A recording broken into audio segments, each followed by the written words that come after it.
Say it clear. Say it right. Say our name. Built this nation with our bodies and brains. You benefit, don't give us credit, say our name. We FBAs, foundational Black Americans. You want us to fight every time you in pain, but when it's time to vote for, silence remains. Yeah.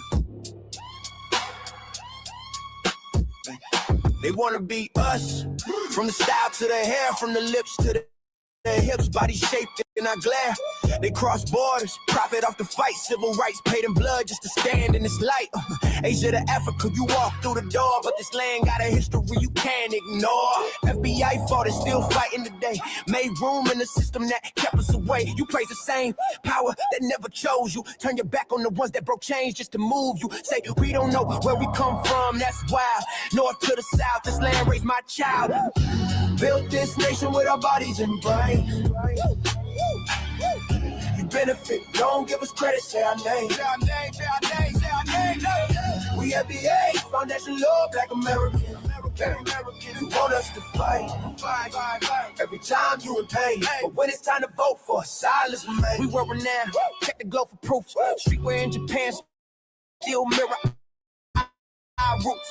K-pop chase the cadence, study how we move. Rapper world language, everybody fluent.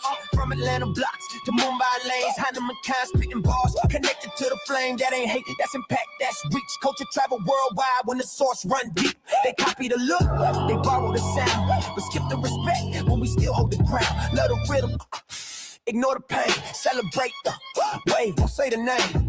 This was home, before permission. Before approval, say our name. Built this nation with our bodies and brains. Benefit, don't give us credit, say our name. Say our name, say our name, say our name. We FBA, foundation law, Black American. You want us to fight every time you in pain, but when it's time to vote for, silence remains. Say our name, say our name, say our name, say our name, say our name, say our name, say our name. Don't need your respect, never needed permission. We built everything when we weren't even seen as human. Biting the hand that fed you. Surviving on scraps. FBA stop begging. We learn to build from scratch. Learn to build from scratch. Learn to build from scratch. Say our name. Say our name.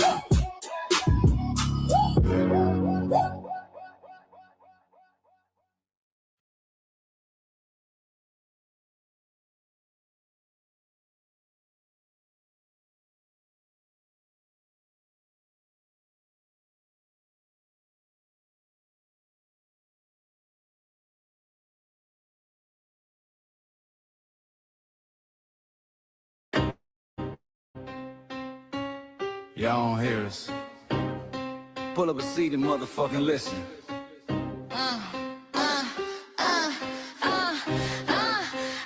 Pull up a seat and motherfucking listen. Pack your bag, time to go home. Talking crazy on our soil where our blood and bones grown. This our grind, we outside on it. While y'all fools on the outside looking, y'all show no respect to Black America, so leave. Y'all don't get it, so it's time to go home. Get the hell up out of America, take your disrespect and just fly on. Y'all don't get it, so it's time to go home. Get the hell up out of America, take your disrespect and just fly on. You landed on the tarmac, fresh off the boat. Talking about y'all building nothing, man, you choking on the note. My ancestors the reason that this country even breathes. Picked the cotton, built the White House, planted the seed. Jim Crow laws, redlined the map, we was the target. You think that struggle's a costume, man, you can't mark it. We fought the wars, we bled the blood, we died for our future's chance. And you come here and give our legacy a side eye while throwing shade on the guard. While you benefit from doors we kicked down with our last breath. Now you spit on the architects who stared down that's disrespectful, ungrateful, a slap in the face to only people who gave a fuck. So let me show your ungrateful ass to the right place. Pack your bags, time to go home. Talking crazy on our soil where our blood and bones grown. This our ground and we outside on it. Why y'all fools on the outside looking? Y'all show no respect to Black America, so leave. Y'all don't get it, so it's time to go home. Get the hell up out America, take your duties and just fly home. Y'all don't get it, so it's time to go home. Get the hell up out America, take your duties and just fly home. Passport, the visa, the privilege to be here. Cause my grandma did march for y'all, so disappear from our land. You cosplaying our pain. Think it's a trend you can borrow, but you ain't inherit the ghosts of our sorrow. We the foundation, the bedrock, the soil, and the root. You not no branch on our tree, and unproductive people always cosplaying me. Talking about we ain't do nothing, you lost your mind. We built this from nothing, time after time. From the beginning to now, we been the backbone and muscle. Why you look down on the struggle and cause a whole tussle? The energy style was disgusting, it's whack. So let's make it clear, there's no turning back. This land is paid for in full. In blood, sweat, and tears, and dreams deferred. You don't get to come into a house we built from the dirt and telling Black America y'all ain't worth nothing. That's a violation, facts. Pack your bags, time to go home. It's our soil on our soil where our blood and bones grown. Show respect, this our ground, y'all just tenants on a leash. Get the step. Show no respect to Black America, so leave. Don't get it, so it's time to go home. Get the hell up out America, taking your business, I can just fly home. Don't get it, so it's time to go home. Get the hell up out America, taking your business, I can just fly home. Yeah, fly little birdies. Fly on back to where you came from. This ain't for you, this still is safe. We said what we said. It's time for y'all to go home. So fly a little birdies fly. So fly a little birdies fly. So fly a little birdies fly. Fly far, far away from here. So fly a little birdies fly. So fly a little birdies fly. So fly a little birdies fly. Fly far, far away from here. So fly a little birdies fly. So fly a little birdies fly. So fly a little birdies fly. Fly far, far away from here. So fly a little birdies fly. So fly a little birdies fly. So fly a little birdies fly. Fly far, far away from here. Bye-bye, little birds.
This one's for the rules.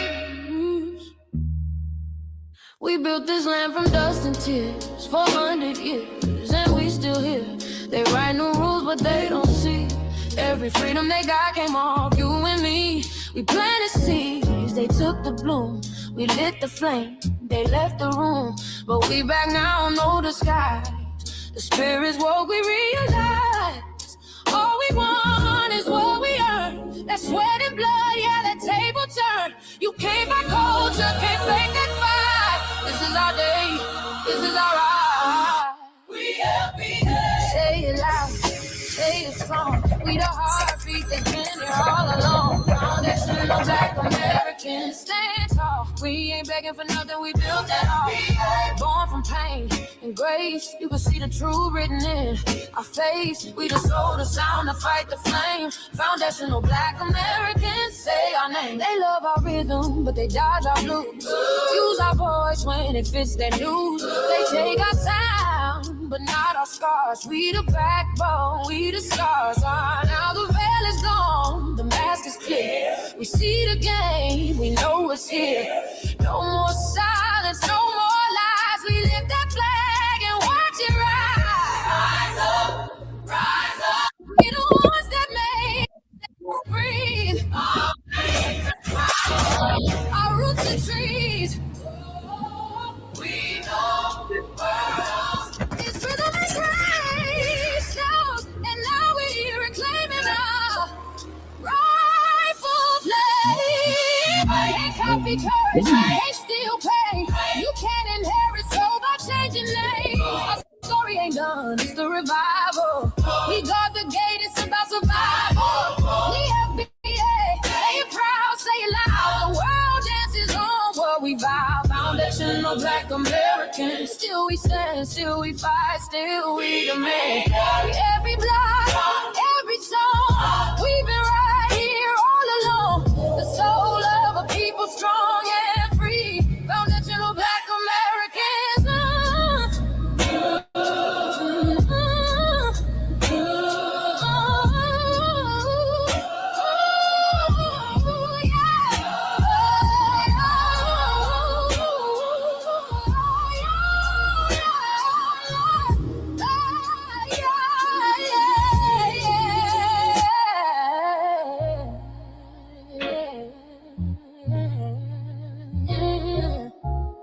We the first, we the root, we the fire. Still rising, still here. Foundational Black American. We set the tone and they copy the cadence. Dance to our drums and deny the foundation. Wear the style but don't honor the source. Smile in the crowd and you distance and force. Say you not us but you rap like we breathe. Take the rhythm, then fuse the receipts. I ain't mad, I'm just holding the glass. Showing the mirror, now answer it back. I ain't here to cancel nobody. Just keep it honest, keep it solid. If you eat from the table we built, don't act surprised when we guard it. Do you like that? Do you like that? When I flip your sound and I ride like that. Do you like that? Do you like that? Do you like that? Cause that's how it feel when you borrow my culture. Then act like we never matter. Hip-hop.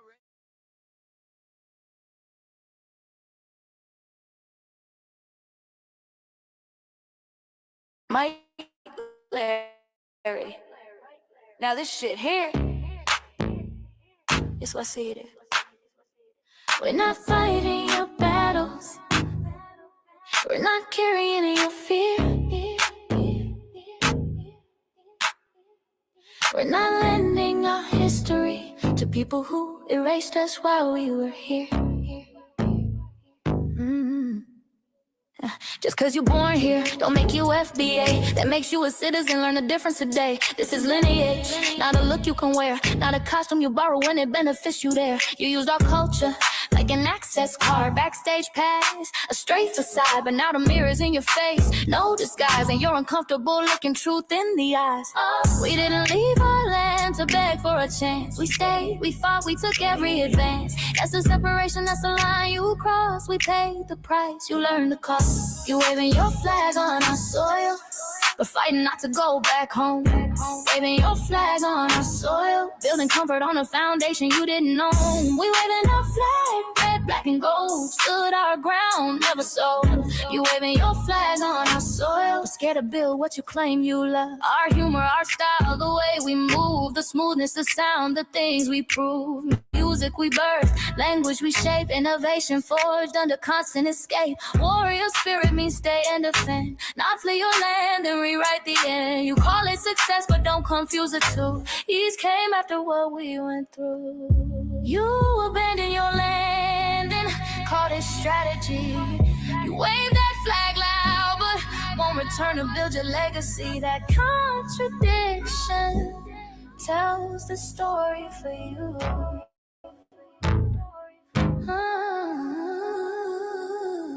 You waving your flag on our soil, We're fighting not to go back home. We waving arms where we were forged. Every inch earned, every brick known. We can't be deported, and that truth changes everything. We can't be deported, and that truth changes everything. We know who we are, and now we see who you are too. Just because y'all born here doesn't make you FBA at all. It makes you an American citizen.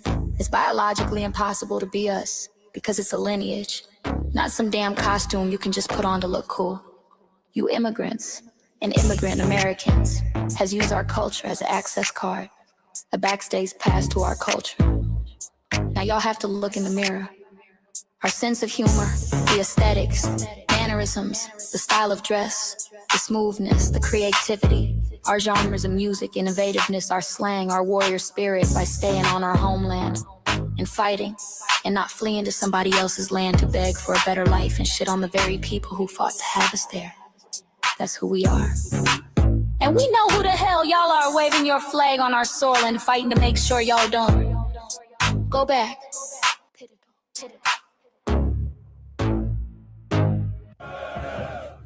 You can't leech off our culture anymore. Beat it!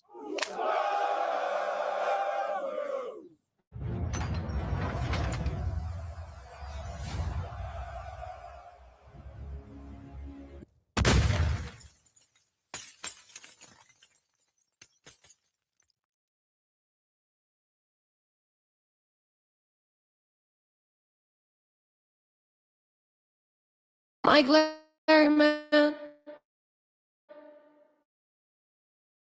You did it again. We really making history. Let's go. Do you like that? Flip your sound. How you like that? Do you like that? Do you like that? Say it loud, don't walk it back. Do you like that? Do you like that? You grew up mimicking us, now y'all switch it up.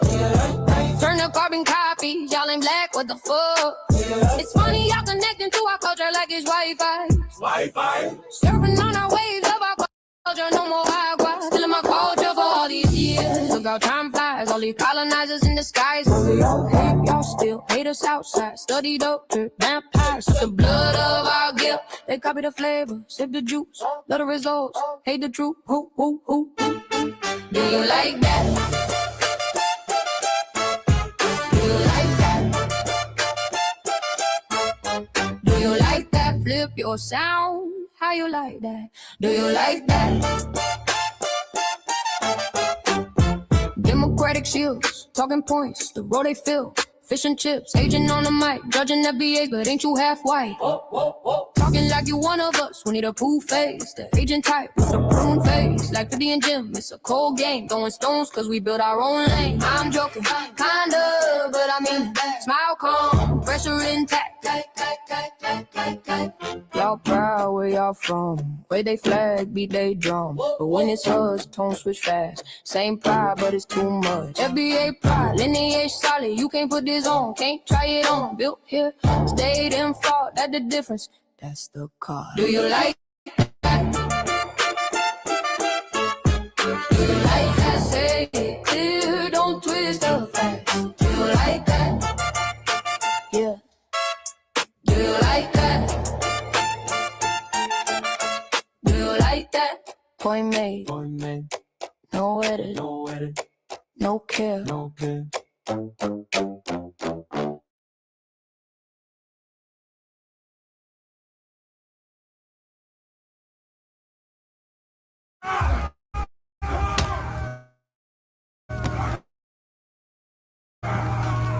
You know, erasing history is something that you have to do when it comes to conquest, domination, and destroying a people. If people knew who they were, what they were, and what they were capable of in the past, they will understand what they have a possibility or a likelihood of doing in the future.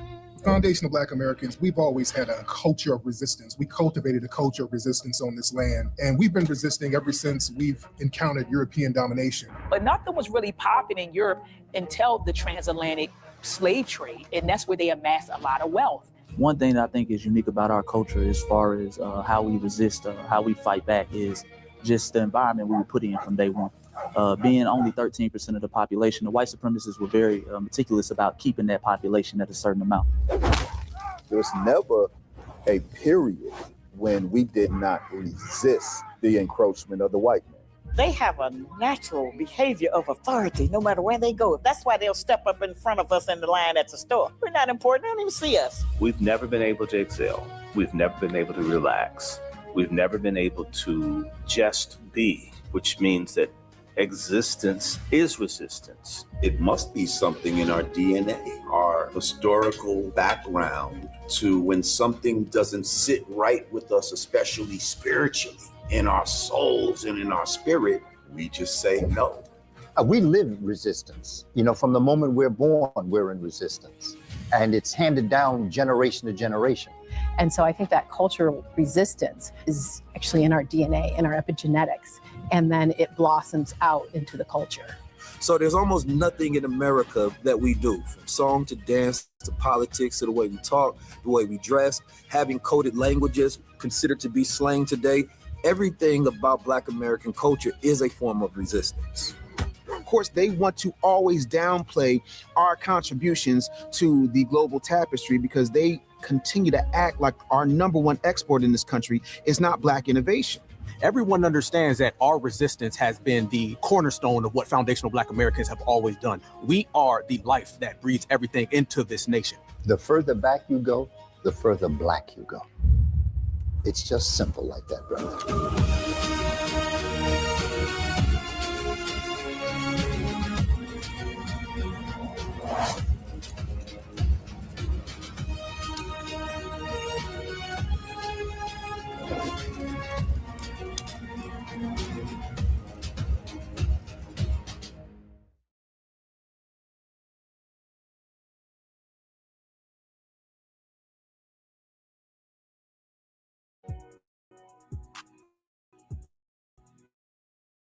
Introducing the B1 Rolodex, the easiest way to search for and support is hundreds of entries from the Black grassroots for the Black grassroots. Free to use, free to download, constantly updated. Trouble navigating the document? Try using the map version. Notice a business missing?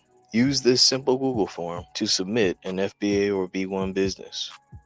Also submit anti-Black businesses, which are now being collected in that last tab.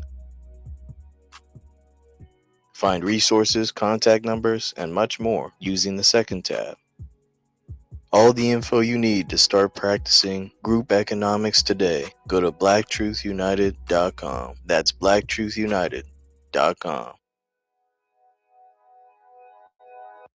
Greetings, Black family, greetings, and thank y'all for tuning in to another episode of Shabaka'S Blacc Experience Enhanced. I'm your co-host, the co-executive producer, Cherry and crewman, Jesse.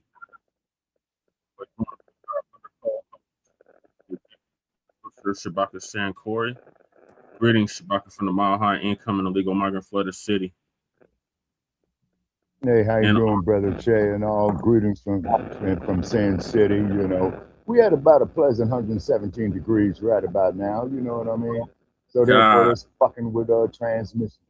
Yeah, it's fucking with transmission lines. You know, the laptop. You know, the cell phones, all that. And this is why, you know, I had to come up here the way I do. But I gotta check with Streamyard because they keep blocking my fucking mic. You see? And yeah. I don't know what's up with that. You see? So put it is though, what my money is, man, is that they hate this truth that comes out over here. Now, just as long as we was talking about some motherfucker shoving ketchup up his ass, talking about he's a woman and all this old type of shit on his menstrual cycle, then they'll let her sit there and talk that bullshit. You know what I'm saying? And also, that's what my guess is, you know. So what's probably going to have to happen, man, I'm going to have to probably go see a lawyer lawsuit, man, and see why they're interfering with my quote-unquote First Amendment right. But, however, the only right that we got is to kill each other and to stay dead and stay in jail. Right, and we might be Lady Che, we'll see. She's kind of mad at me because I'm over there right now. But I'm over at the Black House instead of the Doll House. Okay. And Season who is 12, it? 10 And of that's Shabaka'S Fresh Blacc. Always. Yeah, we got Fresh Always. We got Breeze in the building. We got Mac 285 in the building. Okay, greetings to y'all. You know what I'm saying? You know, they got me handicapped out here in this desert, you know, with this high-tech shit. And I don't know if it's the fucking heat fucking with the cell phone towers, man, but I doubt it. You know what I'm saying? Yeah, it could be that, Shabaka. But on this season 12, episode 10 of Grand Rising, Shabaka'S Blacc Experience Enhanced in conjunction with the Frontline Black News. We'll be discussing several topics. The first one is the fires in Washington State or the Pacific Northwest. Then we got Idaho in and out shooting. Then we got Trump, aka the dump, as in human shit, and we'll make that perfectly clear. Oh, absolutely. And Pirro are going at it. I guess Trump wants to get rid of her because he said like an umbrella when she was questioned about the what is it called, the pond. That bullshit. Yeah, about that shit about the pond, saying the people went there and defaced the government monument and all that. Man, need to go piss and shit in that pond. You know. Good job, Breeze. All right, just finished listening to the Tariq Islam radio, which you wanted. I don't think he wanted to hear about the rally for reparations, but you make a good point that we need to do that while Trump's still in office. Yeah. Well, you know, he listened to it for the point, but he said he got to do the the movie and all that, and I get that. Right. I wasn't upset about it, but just to put it in his ear, you know what I mean? Just to chime it in his damn ear, and hopefully he'll understand that, we need to do something like that. But yeah, you know what I mean? And then too, Breeze, that's all that hooray for Hollywood shit. That's why I say fuck Hollywood, fuck the county of Los Angeles, and fuck the whole goddamn city of Los Angeles. And then we got Trump. There you go, Shabak. Because Hollywood is but hold on, no, Breeze. I got to tell Breeze this. But Breeze, you have to understand is that Hollywood is a section of the city of Los Angeles. And then if you fuck up out there in Hollywood, it will be the Hollywood division of the Los Angeles Police Department. They will move it. Nabi, hold on. Go ahead. Then we got Todd. Blanche needs to be confirmed for Attorney General. It looks like the Senate gave the approval for that. Then we got Northeast flooding, Iran versus U.S. cyber threats to power grid, and last but certainly not least, outsmarting sundown towns for the family reunion. And Shabaka'S Blacc Experience Enhances based off the 50th anniversary of the founding of the original Blacc Panther Party for self-defense. We started on Blogtalk Radio back in 2016 and have been around for 12 seasons now. Shabaka'S Blacc Experience Enhanced covers Black experience from the beginning of time until 10 minutes ago. It is also Pain has recently, within the last 2 to 3 years, moved from Blogtalk Radio to Streamyard. Please make sure y'all like and share the broadcast, family. Remember, family, hit that like, share, and subscribe button. Please join us on StreamYard, YouTube, Frontline Black News. The links to all of our channels are in the description, including Frontline Black News. Frontline Black News 2, our backup channel. Make sure y'all sub up to that just in case you try to take Frontline Black News down again. Then we got my personal page, Jesse Parrish, aka Chain Crewman. That's where we stream all the city council meetings for both Denver and Aurora, the community Black events for both Denver and Aurora, and the Sunday morning food bank, which I've been doing for the past 10 years consistently. Then we got Lady Chase backup channel, Seduction Doll 5991. Make sure y'all sub up to that so she can start going live on that YouTube channel. I think she needs like 1 or 2 more subscribers. Then we got the RBA, her main channel, the Revolutionary Agenda, which she should be doing sometime this week. Make sure y'all check out our previous episodes she did last week. And then we got Shabaka's YouTube channel, Jeanette 1. Shabaka, you need 2 more subscribers. So all right. Or Fresh, or Breeze. I think Breeze already subscribed. So either Mac 285 or Fresh needs to subscribe, and you should be at 50 subscribers. Okay. Then we got our cousin or Lokester out the Bay Area, Jay Militant. Make sure y'all sub to his channel as well. Was Cracking TV with Jay Militant. Our cousin going through it, but support our cousin's channel if you haven't already. Then we got Kukizi, our brother out the Mile High, who came up with the FBA culture reports and used to do the intro track for the Frontline Black News. Make sure to check out Kukizi 5100 on YouTube. The link to his channel is in the description. Then we got my brother from another mother who's joining us right now, Breeze Omega. Our brother who's originally from Hempstead, Long Island, who's now in Leesburg, Virginia. Make sure y'all sub to his channel. He just surpassed 1,100 subscribers, so salute to you, Breeze. Keep up the good work. Outstanding. We got our brother, Church of Black Power, who's originally from West California, who's now in Houston, Texas. Make sure y'all sub to his channel as well. Church of Black Power. He's gonna be dropping a good one tomorrow. He's gonna go in on Roly Poly Martin. So I can't wait. I saw that video of Brother Trey, not interrupting you, man, with that motherfucker up there with the crack of his ass. Man, that shit was disgusting. Yeah. So yeah, make sure y'all check out Church. He actually interviewed me last Friday for the campaign. So make sure y'all check out that interview. Then we got our brother Torian Rain Reloaded, who's out the DMV area as well, where Breeze and Michael are at.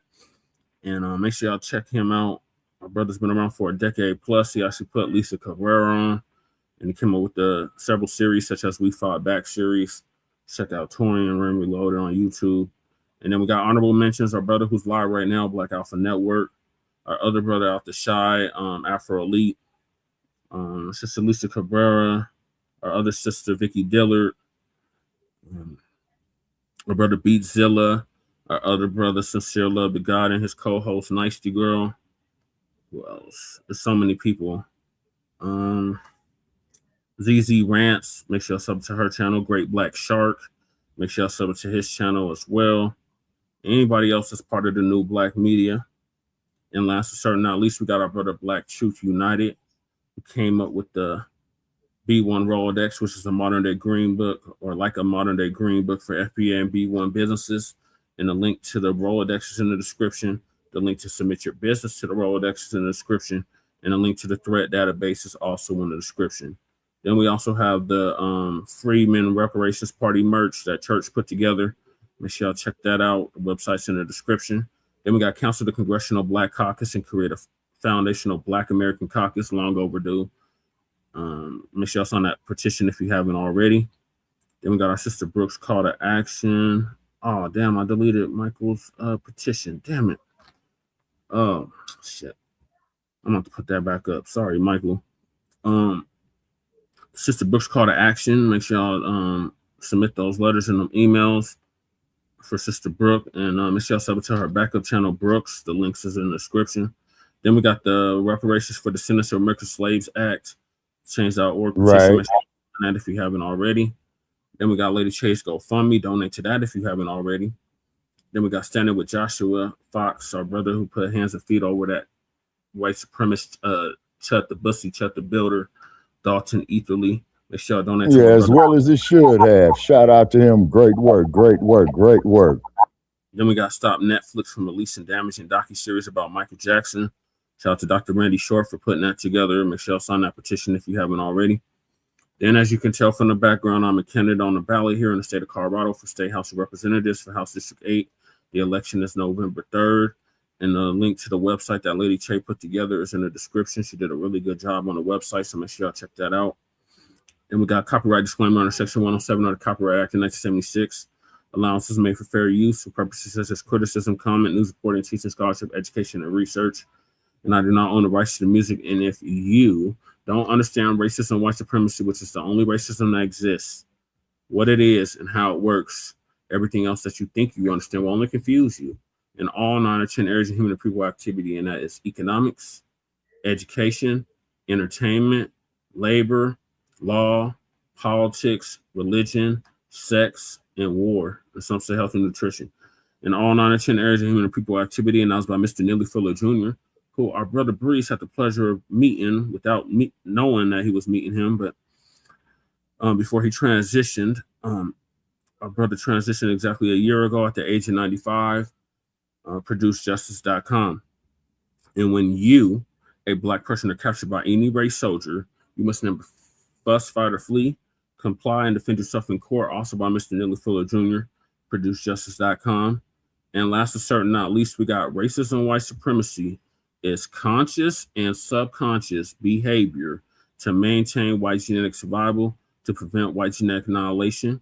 And that was by the late, great master teacher, Dr. Francis Cress Welsing, warrior scholar, who passed away exactly 10 years ago at the age of 80 and would have been 90 as of 3 months ago. And shout out to That's still a full life. Tariq Reed, who was back from Japan, who paid for her funeral, along with several others. And also, Shabaka, I want to make this note. Tomorrow is a holiday, an FBA holiday. It is the Fade in the Water Day. So we might have to do a special edition on that tomorrow, Shabaka. Okay, all right. Yeah. Keep me enlightened on that there, Brother Che. You know what I'm saying? Because I'm operating, man, off of 2 cell phones, man. You know what I'm saying? Is because my laptop keeps blocking my fucking microphone. So I'm thinking, man, what they're trying to do is pull a power play, man, to try to get me to pay for the shit, you know? And I'm not going to do it. Now, I don't mind spending money as long as money is being made. You know what I mean? Right. So those are the topics. Make sure y'all hit that like and subscribe button.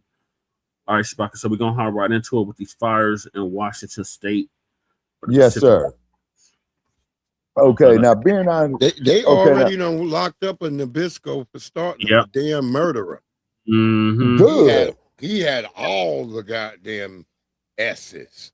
Oh, man. Arsonist, a murderess. Doing all Yeah. types of shit. And I don't know, Breeze, if you ever been over there in the PM.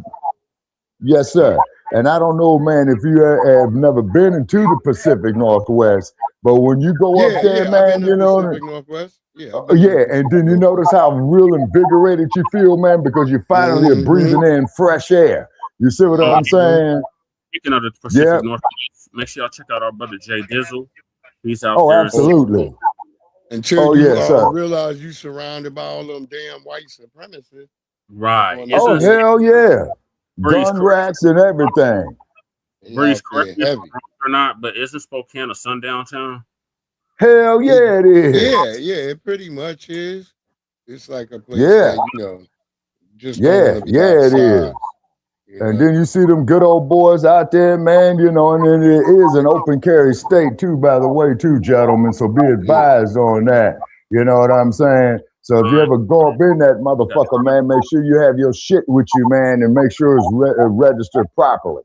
You feel me? Now, also, too, Breeze, Nevada is open carry state. Oh, you're breaking up? Except for Clark County, where I'm at. I'm breaking up? Yeah, he started breaking up when he said that. Oh. Yeah, see how they do us? See how they do us? Okay, well, how am I coming in now? Good. Good. Keep the power tools out. That's right, Fresh. Yeah, hell yeah, man, because like I said, man, and I crossed that little panhandle of Idaho, man, that goes from Washington, man, to Montana. And I went up there past that lake they got up there, Lake Coeur d'Alene or somewhere. Anyway, man, I saw these hillbilly fucks in these 1958 pickup trucks and shit like that, and they straight mean mugging me. You know what I'm saying? You know, like who's this? Who is this? That's why you like burning in the distance. I remember you was telling me you thought you should have crossed burning in the distance. Yes, sir, I did, man. Crossing up there at nighttime one time, man, and this was like about 12 o'clock midnight. I saw a flame, man. I would have to estimate, man, at least 3 to 4 miles from me off the road, because you got a long range view, you know, when you're crossing it. And I do believe, gentlemen, that it was a cross burning. Okay, so first one is from ABC News, David Muro. He's going to give us an update, and I got some more clips lined up, Shabaka. Okay.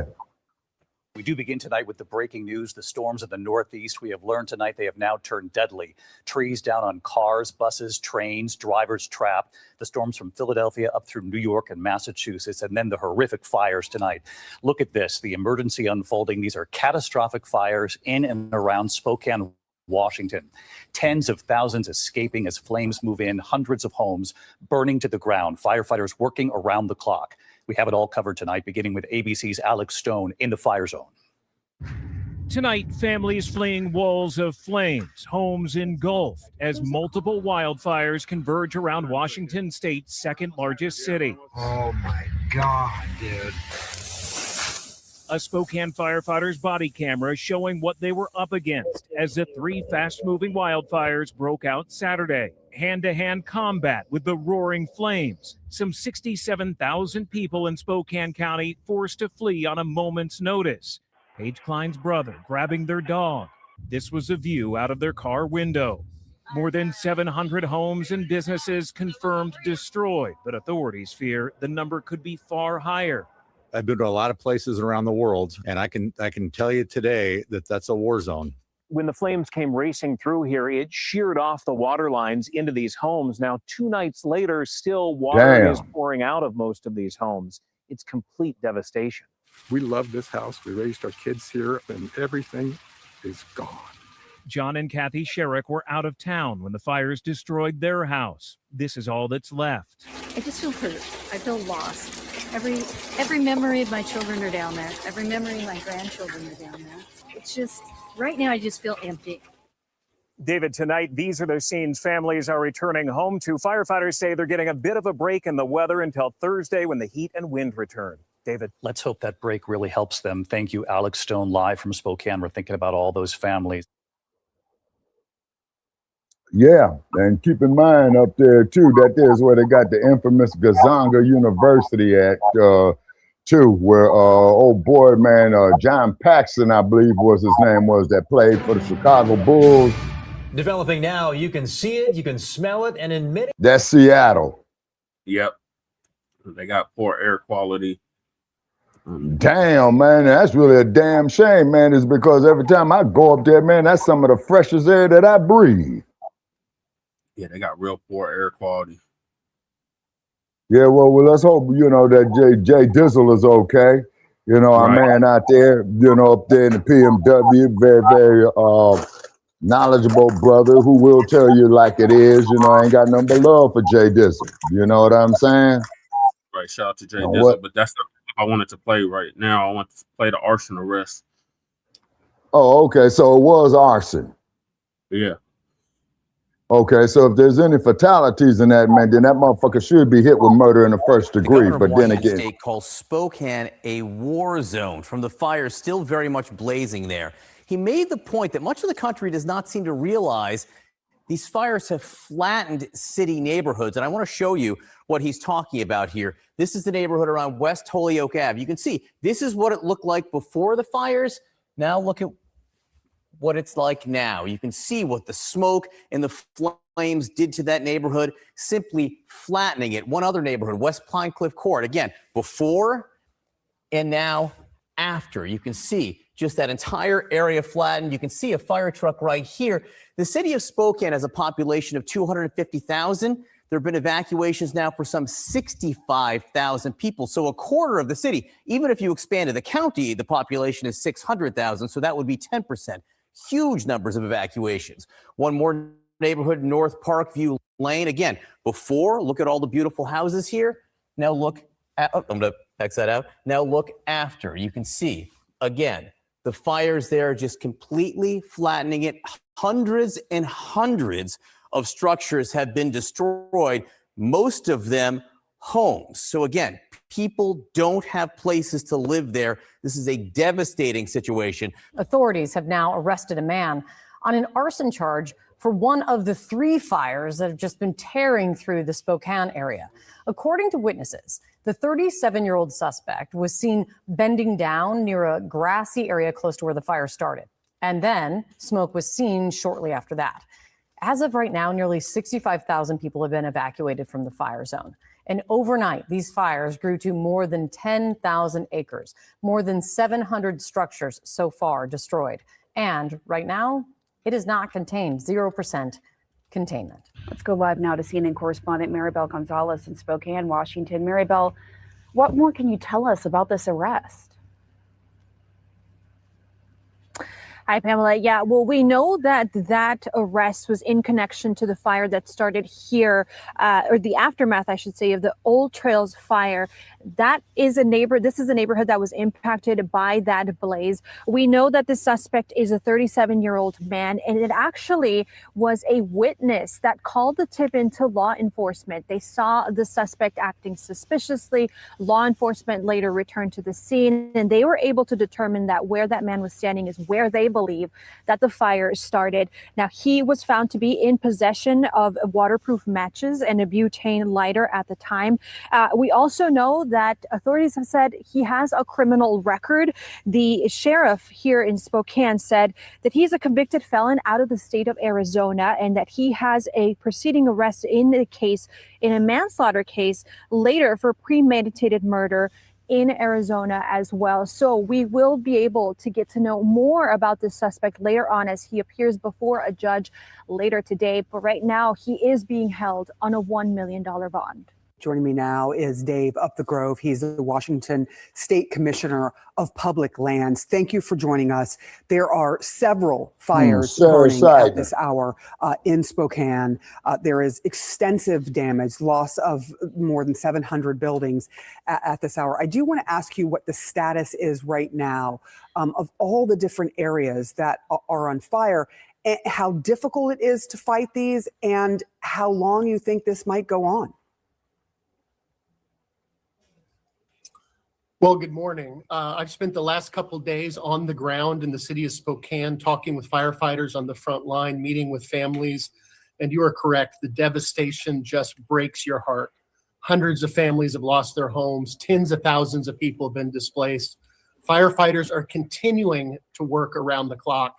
Overall in the state of Washington, more than 500,000 acres have burned. We have 250,000 acres on fire right now with 17 major fires. But what has struck me most is this is ultimately a story about people. Behind every one of those burned homes is a family trying to rebuild their lives. Behind every one of those dramatic images we see is a young, exhausted firefighter who's risking everything to keep people safe. So the struggles continue here in Washington. You, as I understand it, spoke with President Trump about what is going on here, and you're having ongoing conversations. Can you give me some sense about whether or not he has pledged help in any way? Well, as State Lands Commissioner, I'm not the one communicating directly with the president. Our governor, Bob Ferguson, spoke with the president on Sunday to communicate the need for an emergency declaration and for assistance from FEMA. The president was, to my knowledge, gracious, understands the situation on the ground, and we look forward to working together with the federal administration.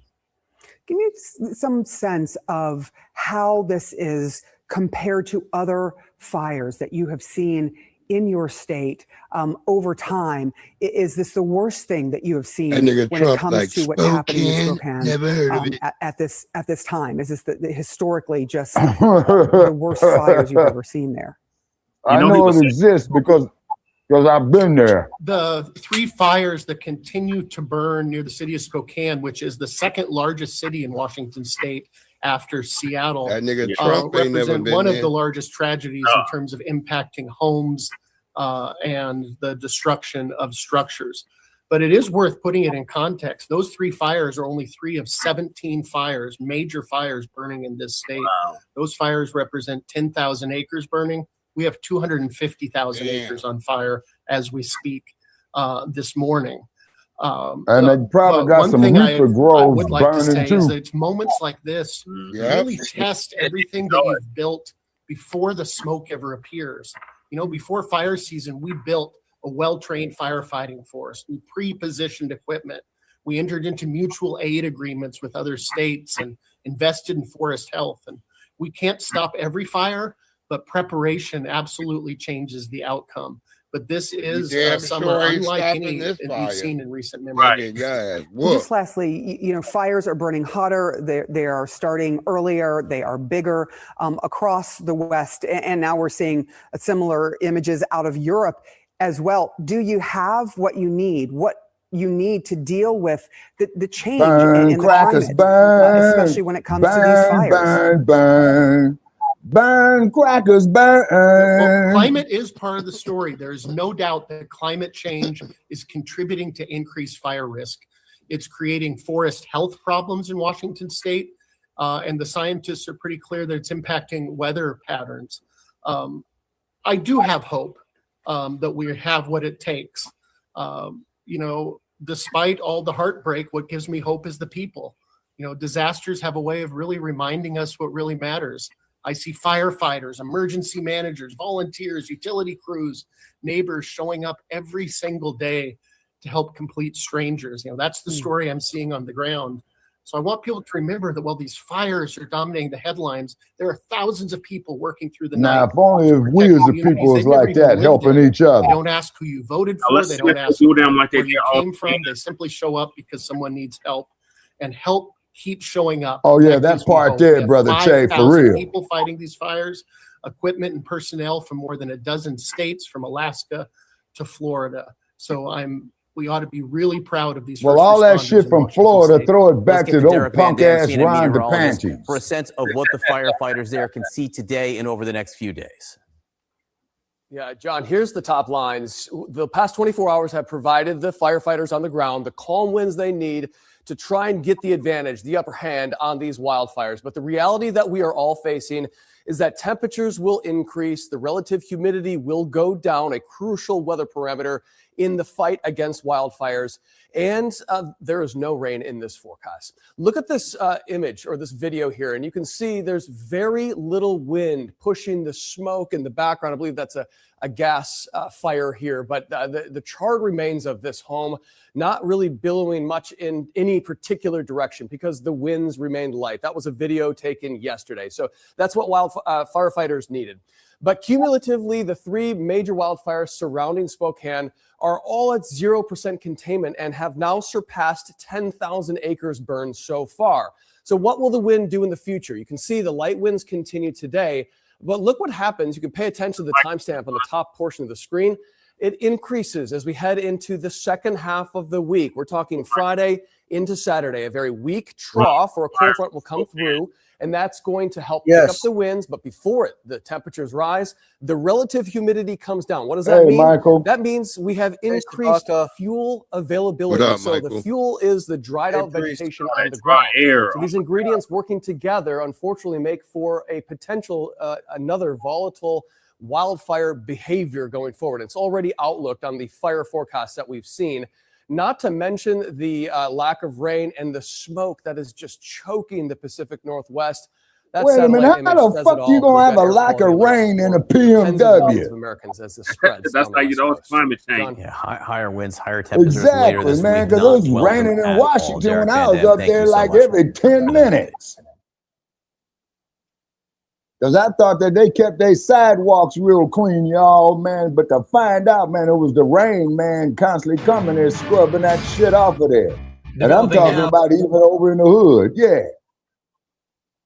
Yeah, so I looked it up while we were talking. So they said Google says that while the city of Spokane proper was generally not categorized as a traditional sundown town, largely because of maintaining and established long-standing foundational Black American population, it practiced systematic racial segregation, and some nearby municipalities in Spokane County operated under explicit sundown rules. City of Spokane segregated early in Spokane's history. Prior to the 1920s, Black residents lived throughout the city. However, from 1920s through the 1950s, widespread racially restrictive housing covenants and redlining emerged. Right. 1,000 property deeds across Spokane County restricted housing sales based on race, locking non-white residents out of major neighborhoods like South Hill, Audubon.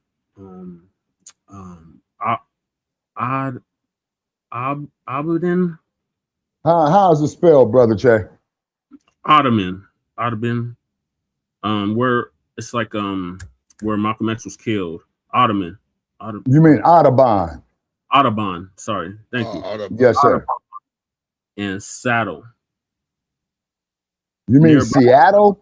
No, Saddle. They got a city called Saddle, Washington? Neighborhood. Oh, okay. Oh, it's a neighbor. Saddle. It's the neighborhood. Okay. Nearby communities in eastern Washington and within Spokane County functioned as sundown towns.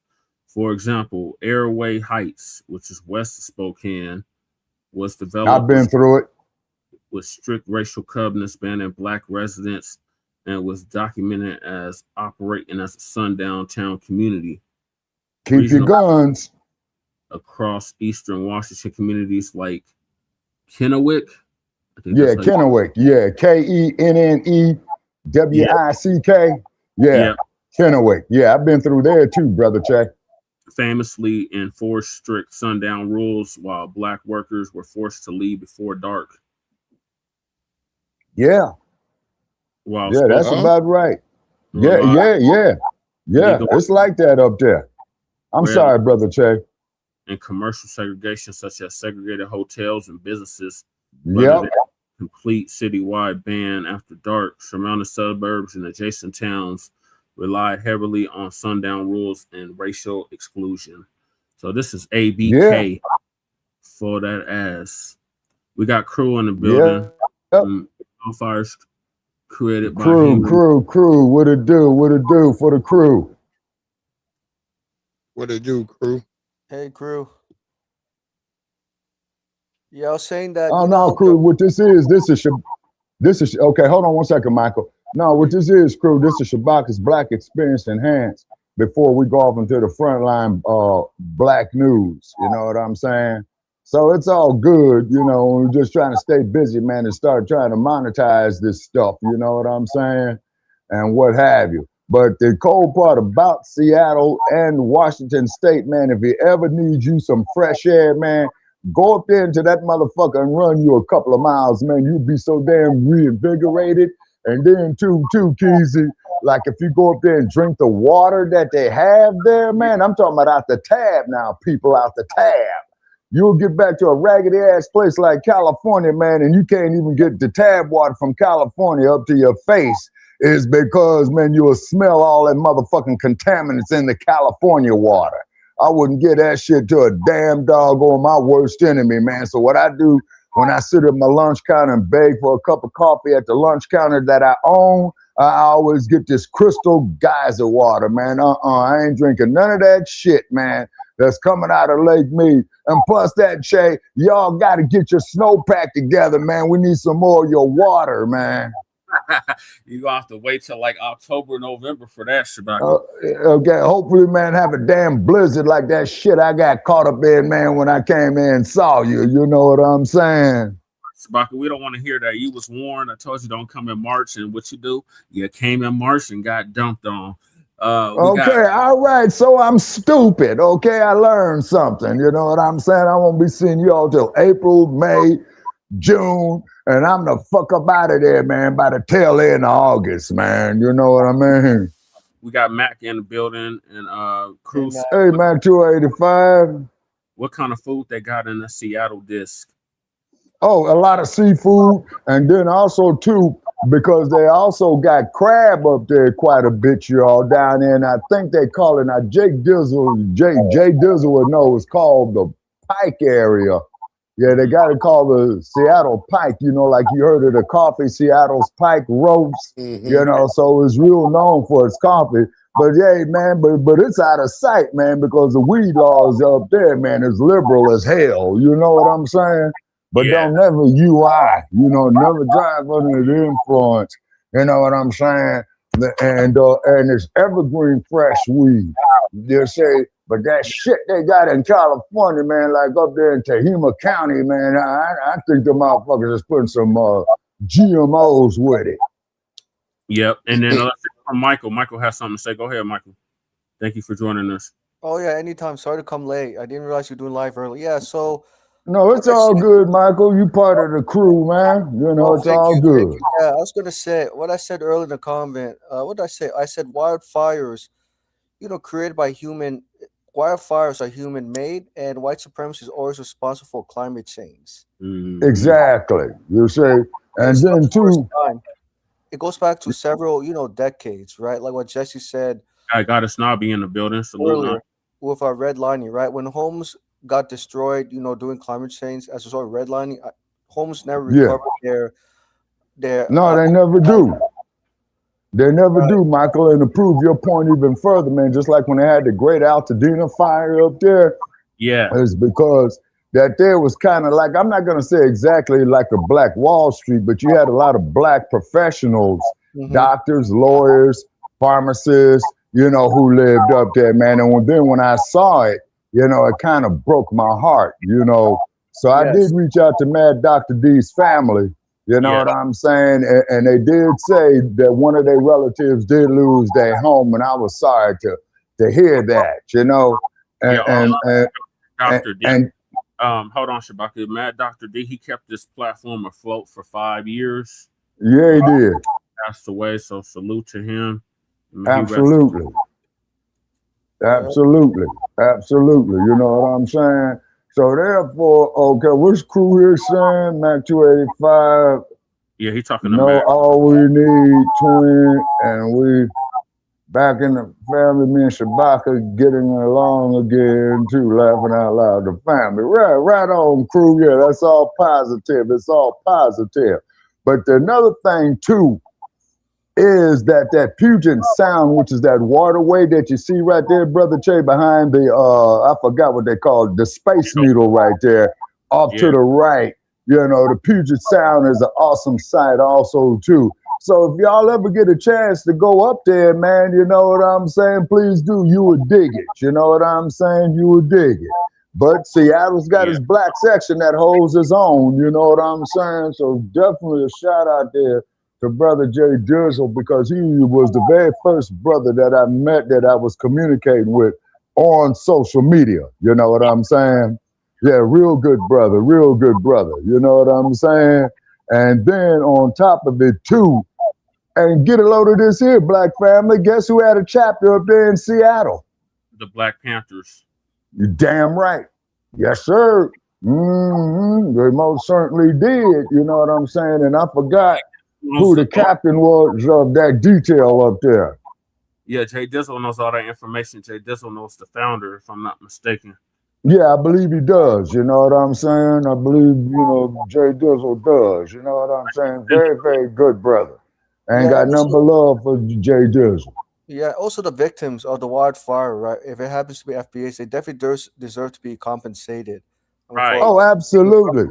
Absolutely, Michael. Now, okay, now to give you some more cannon fodder, Michael, and for those of you who don't know what the term cannon fodder means, was the amounts of explosives that they used during the Vietnam War to launch projectiles. You see what I'm saying? Yes. On that, and then they even made a few movies up in Seattle. I think one of them was called Romeo Must Die. And I don't know what Romeo did to deserve death, you know what I'm saying? And then too, it does have a large Asian population there as well too, Michael. Hold on, Shabaka. The real term of cannon fodder came from back in the 15th and 16th century, when they would use certain troops to soak up the cannon from the opposing enemy's troops. You would put people that you would consider like the meat bags, so they can use up all their cannon on them. That's why they were called cannon fodder. They'd be pushed out in front of the regular troops. So your regular troops wouldn't get wiped out. You would just put your slaves or some peasants that you had, put them niggas up in the front and let them niggas soak up all that cannon fire. And once that cannon over, you would charge. Yes, sir. And then also too, man, when me, Jay Dizzle, and his sister Ashe, we did the history of slavery on the West Coast, right? From California to Oregon to Washington. Now, Washington did not become a state until 1880.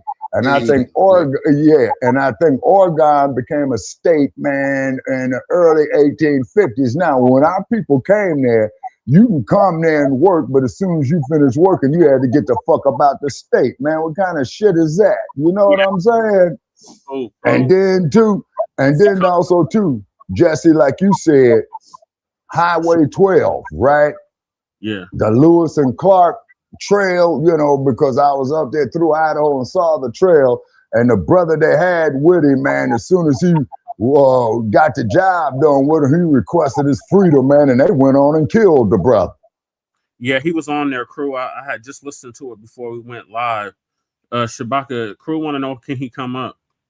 Yeah, sure, man. It's all good, bro. It's all good. You know what I'm saying? And so therefore, man, but you know, why crew, you know, gets in to join us, man. But if y'all ever get a chance to go up there, man, by all means, man, yeah, you will love it. And if you from like Los Angeles or Oakland or Houston or some smog infested ass city, man, your lungs will appreciate it. You know what I'm saying? Yeah, that's how it used to be in Denver. Yeah. Good air quality. That's gone now. Damn. But you all got so much open space there, man, on that back range, man. I fail to see, man, how smog would get locked in Denver, brother Che. Like the brown clouds, Shabaka. It gets that smog. Yeah, that smog. Ask me how I know growing up in Los Angeles, man. It gets inverted. Like, yeah. Getting all that smoke from the fires, too. Mm-hmm.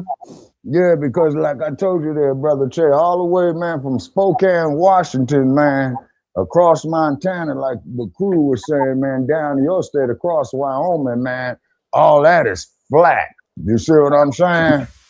So crew, we were going over the fires in Spokane. They got a Nabisco, who about 37 years old, who was responsible for starting one of them. And they got him on $1 million bond. Oh, Jesse. By the way, I submitted a report to Braden Johnson for the anti-hate crime for America Friedman today. Okay, great. Thank you for doing that, Michael. You're welcome. It was actually Carolyn Essex who added a lot of recommendations. Just want to let you know. Shout out to Carolyn Essex for doing that. Yep. So this next video is about the air quality and the PMW. Let me just say greetings, Jesse, Shabaka, Michael. Hey, crew. Hey, what's up, crew? Breeze. What up, crew? I just trying to say greetings to y'all. So we got Denver in the house, New York in the house, and out here with Shabaka in the wild, wild wet. You know what I'm saying? Yeah, basically. Yeah. We got. We just need somebody from the South, and we'll have this covered. We got the Midwest in the house. We got the East Coast in the house, and we got the West in the house. Yeah, the wild, wild west. Yeah. Mm-hmm. Oh, we got Max. We do got the South in the house because Max in Houston, or he's originally from Houston, but I think he's in Wyoming right now. Okay, now out there in Wyoming, man, that there ain't nothing, man, but wide open space for real. Yeah, it is. Number rolling hills and wind. Yeah, a lot of wind. Shabaka and Jesse, when I was in Fargo, right, I did something that Nolan shouldn't have done. I want to give a shout out to Nigerian Americans because I read an article that they are the most educated in America amongst immigrants, in U.S. No, but you know what I did? You know what I did? What you do, crew? So I was at the bar in Fargo, right? Met a white boy, right? This motherfucker, I mean, he's from Montana. You took the train. I think you told us that last night, if I'm not mistaken. Yeah, but I did what I shouldn't have done, right? Yeah. But I still survived. So. Yep. Right. Yeah, we got all the coast in Nobby. Yeah. So we building, Goddess Navi. We building. You know what I'm saying? And then cut me off. I'm sorry. Cut me off if I start repeating stuff again. You get me? My mama be saying I be repeating stuff too. So let me know if I'm repeating stuff. Yeah, my family be telling me that shit there too, man. You already said that, Shabaka. Shut the fuck up. I'm turning it to you, Shabaka. Well, bro, I don't mean to be a bad influence, man. You know what I'm saying? I be turning it to you, Shabaka. I'm me and Breeze, we the closest to you, so yeah. We about to turn it to some old niggas. Well, listen here, Sonny. You know, time don't wait for nobody. You know what I'm saying? Yeah. Hey, but you still shoot a can from 200 yards off your knee with the rifle. Yep, because I always preferred rifles over, handguns, man, because of the kick, you know what I'm saying? But I see they got a pistol range out here, then I got to go check with the state of Nevada. Hey, man, can I own a weapon in this state? And disregard all that shit they said about me in California. It's all lies. Everything. They say Shabaka do this, Shabaka do that. I said, yeah, sure, but it's all lies. They got pictures of you in Hollywood, man. What are you They talking probably do. They probably do. Yeah, Shit, you know what I'm saying? Hey, you need to go back to goddamn Ghana with that shit. God, flee. Yeah, man, and Ghana, Flee man, is Nigerian, right? This is what I was telling. You need to go back to Nigeria with that bullshit. That's what I was telling Sincere the other day, right? Mm-hmm. Because so in Ghana they call us a Bruni. And they call what us kind that. of insult is that? That just means a white man. That means we're not from there. We're Americans. Okay, does the motherfucker have his dental insurance? Okay, Pow Ping, does that motherfucker got dental insurance? But your dark ass, Shabaka, your dark ass, Breeze, dark ass, all of them be called a Bruni in Ghana because we're American. Well, let so that they see us as white. Okay, but hold in on. Nigeria, they call us a kata. Yeah, because they called me an Akata and I went off on the bastard. You remember, what was that, about 6 months ago, Brother Che? Brother Che. He probably making some eggs. Oh, okay, yeah. So I went off on this trick, man. You know what I'm saying? And I said, Cat, you don't want none of this motherfucking heat. But I know a place that he need to take his black ass to where they will get his mind right. Go there to Los Angeles, motherfucker, and fuck up out there in West LA, Brentwood, some shit like that. And before you take your ass out there, be sure to look at the O.J. Simpson trial. Hey, Shabaka, even white ass Seattle, right? Let an African get over there and start acting stupid. Oh, yeah, now the Seattle Police Department, man, they will handle your business, some business, man, because I had a couple of run-ins with the motherfuckers, you know what I'm saying? And they said, man, let's see your ID. Africans all over Seattle. Yeah. And guess what, y'all? Africans all over that bit. Yeah, and then you got a few of them, man, that's turning up here in Vegas too, man, because you all heard about that businessman they was to bring out here to the Super Bowl and his damn plane crashed out there or a helicopter crashed out there and Boulder. And I'm saying, why didn't the motherfucker just take a damn straight flight, man, from New York to Las Vegas? You know, why the hell they gonna take his ass 200 miles to the west there to Angel Town? You know what I mean? Something not right, you know? Something's not right. If you got the money, you're supposed to be taking, especially if you big time, you're supposed to be taking a private jet. Right, crew, because, you know, that Las Vegas airport, man, they filled up with those badged private jets, like one of my best friends, Lear J on Instagram, right? He be flying Beyonce, Rihanna, Obama, all them out. Yeah. Like with the private jets, his other best friend is the pilot. So he does the he does the marketing, and then his friend is the pilot. Right. And then also too, crew, what they do is, man, is that they got escorts back and forth to that airport with these private security firms. You know what I'm saying? Don't even want to see how we roll around Chicago. Oh yeah, well the shy is the shy. No, man. I'm talking about like me and my friend. I'm talking about just like when we go to the bar. Yeah. So imagine when he's flying Beyonce and Jay-Z. Right. You get me? Like, this is what I was telling you the other day, Breeze. Like, man, we strapped. You know what I'm saying? It's not no reason because like I said, if I come out there with you, Shabaka, I already know Las Vegas laws. Oh yeah. Right? So I can't really carry my gun on the strip unless I gotta, you know what I'm saying?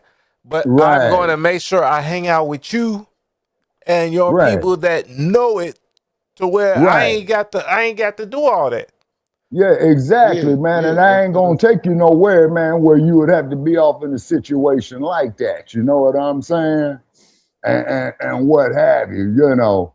But man, but one thing about Las Vegas, this motherfucker is off the hook. And the best time to be here, y'all, is in the winter months, man, because this heat, man, it will knock you on your ass, man, and that's for real. And it ain't like the humid heat that you would have over there in the East Breeze. It's this dry ass desert heat. You know what I mean? Because right now I'm sitting here and I'm sitting in front of my air conditioner, man, because the damn sun sets on my front door. And I got towels up under my door, right? Because I saw some damn scorpion-related creatures crawl up in this bitch one night, man. And that motherfucker got smooth stomped. You know what I'm saying? Hey, look, y'all just like Florida, Shabaka. I've been to Florida, man. Do you wake up and it's a lizard on the wall? No, man. No, I was there in the winter months, man. So I'd imagine that there would it be like, man, there in the summer months, you know, because that's how it was when I was living in Ghana. Yeah. Man, I'll wake up, man, to hell with cockroaches. To hell with cockroaches and whatnot. I'll wake up, it's a lizard on the wall and another one on the ceiling. Oh, hell no, man. Shit, like, no. what? And I'm sleeping in my room with my doors closed. Where's Jesse at? Yeah, where is Jesse? Okay, he probably had to come back in. You know what I'm saying? He's still here. He probably went to go eat. Here, y'all. I'm on a phone call. One of my partners just hit me up, so I'm trying to finish the call. Okay. I know we'll Jesse hold was it down. Yeah, I hold it down in the meantime. You know what I'm saying? So we thank everybody for watching Shabaka'S Blacc Experience Enhanced. We deal with the Black experience from the beginning of time until 10 minutes ago. You see what I'm saying? Because we are the world's culture. All these motherfucking groups, man, they want to sit up there and copy us and mimic us and all this old type of shit. You know what I mean? And then, but they want our rhythm, but they don't want our blues. You know what I'm saying? So what kind of shit is that? Motherfucker, you either take the whole goddamn package deal, man, or don't fuck with it at all. Does that make sense, y'all? Yeah, that makes perfect sense. Yeah. And we most definitely appreciate Michael, you know, the input of what he's been doing, because, you know, he's been really racking his brains. And you are definitely appreciated, Michael, you know what I'm saying, on whatnot. But then Europe, you know, off of another video that I saw, right? You know, everything from case law, wait a minute. What's case law, common law? Wait a minute. Case law, case law is what the courts say. Constitutional law. Okay. Now, let me break it down, Jesse. Let me break it down. Because, you know, I follow this from like the 2A, First Amendment, 14th Amendment. All right. So we got law, right? That's what Congress makes. That's common law. We got common law. No. That's statutory law. We got law. Yeah. So like what Congress makes, what your local state or city council makes. Right. You know, okay, you can't cross on the red light type shit. Mm-hmm. Right. That is statutory law. That is what people voted for. You're right. Okay. It's in the charter. Right. It's in so then you got common law, which nobody ever voted for, but we already know that. Right. You get me? If I grab Lady Che ass, Jesse gonna knock my ass out. Right. Yeah. That is common law.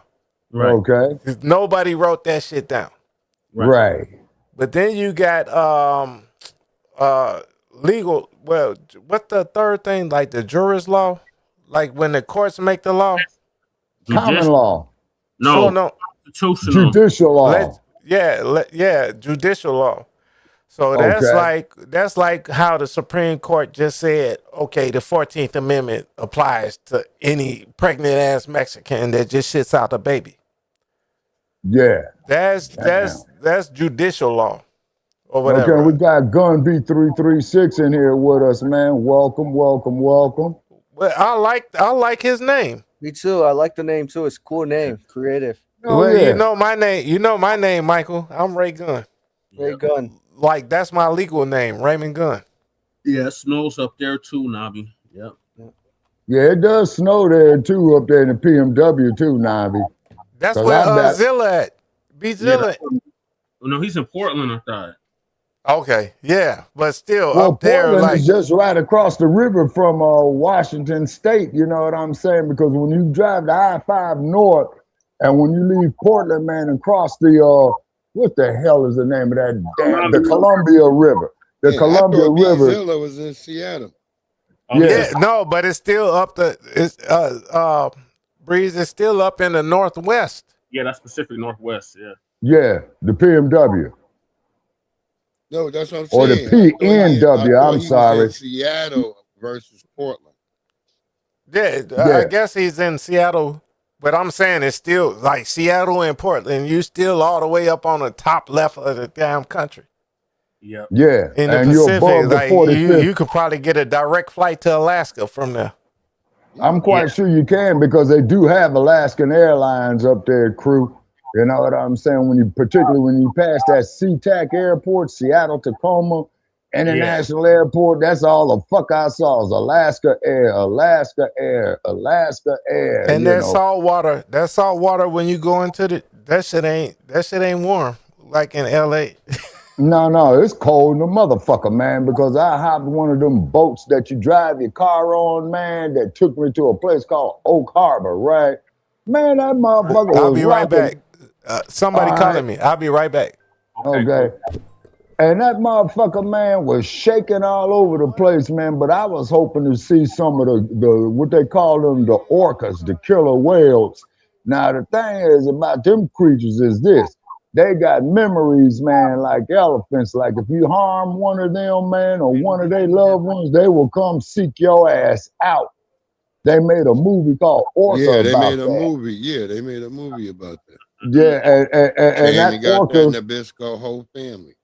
Yeah. Oh yeah, and what happened was, and you saw the movie, man, where the killer whale went and tracked that motherfucker down to his house, man, and brought that motherfucker down off in a ocean and went up there and bit that motherfucker's head off, man. I'm talking about he did it with a vengeance, homie. You know what I'm saying? He did it with a vengeance. Yeah. Yeah, but from what I understand, though, man, they very rarely eat humans, man, unless you fuck with them. So if you go swimming like off in the ocean, man, you know, you want to be around them killer whales because they will fuck them sharks up for you. The same thing with the dolphins, too. Yeah. So it's kind of like they first cousins, you know, if I got my, what they call that, anthropology or marine biology or Marine something biology. like that. Yeah, marine biology. Yep. All right, Yeah, Goddess Navi says, no doubt those orcas will fuck you up real quick. Yep. All right. I ain't mad at the orca. Shit. Yeah, so right next door to Washington, there was the In-N-Out shooting in Idaho. Okay. About it, yeah. It's white against white crime. Yeah, white on white. Good. We need more of it. Just like when they had these motherfuckers, white supremacists, shoot at each other check on the I-15, man, about 8 years ago. You know what I mean? And they was dumping on these motherfuckers, man, like at about a 50-mile stretch. You see what I'm saying? So, and I think Facebook tore down my first page, man. You know what I'm saying? When I said that, I said, hey, man, what can we do to enhance this? You know what I'm saying? Oh, that's a racial remark. How the fuck is it a racial remark? You know what I mean? Right. And even have you guys noticed too, all the mass shootings that happen in America has always been orchestrated by Mzungus, and they never they never passed a single law to stop mass gun violence in this country. Started. And then Michael, to prove your point even further, man, when I had this crazy motherfucker out here at the Mandalay Bay, man, shooting up at the airport, you know, and I have a loved one who worked out over there and he had to die for cover, you know. And what I'm saying is if you motherfuckers gonna go out there, man, want to shoot up everybody, then kill yourself, here's what you do. Kill yourself first. You see what I'm saying? Then go kill everybody else. Does that make sense? Yeah, it makes sense. Makes perfect sense. Even like TV shows, right? When you see like mask on violence, it's always Mzungus on TV shows, right? And not like TV shows, movies. I'm just kind of pissed off. Yeah, look at this crazy motherfucker out there in Las Vegas. What was that, brother Chad? A couple of months ago, dude couldn't take it that his old lady went and got with somebody else, so he gonna go shoot up the whole goddamn stuff. Man, you'd be surprised too. Like, it's on mute when you're done talking. Crew having a whole conversation. Yeah, Nobby, I got to see the dolphins and the whales when I went to SeaWorld in Florida. A couple years ago, right? I passed by SeaWorld in Florida, brother Che. You remember, man, when we were scheduled to do a show and I had to go all the way over there, you know, and took the Interstate 10, you know what I mean? But I never made it to the Atlantic Ocean because I wanted to see the Atlantic Ocean. Because from what I'm, I've been 4 times. I've been to Daytona Beach, Miami Beach, Virginia Beach, and New York. Okay, and that Atlantic is like a teal green, but that Pacific is definitely a deep dark blue. You know what I'm saying? Because I think the Pacific, man, is about 1.5 times larger than the Atlantic. You know what I'm saying?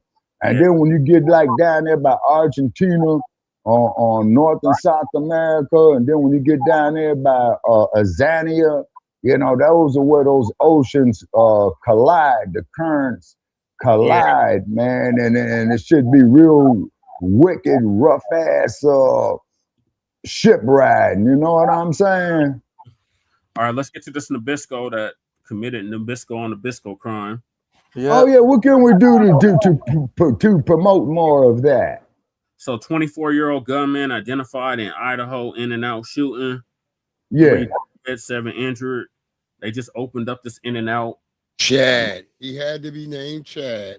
Yeah, he had to be a goddamn Chad. Damn Chad. Shabaka, I got a solution for that to answer your question. Shooting outside of brand new.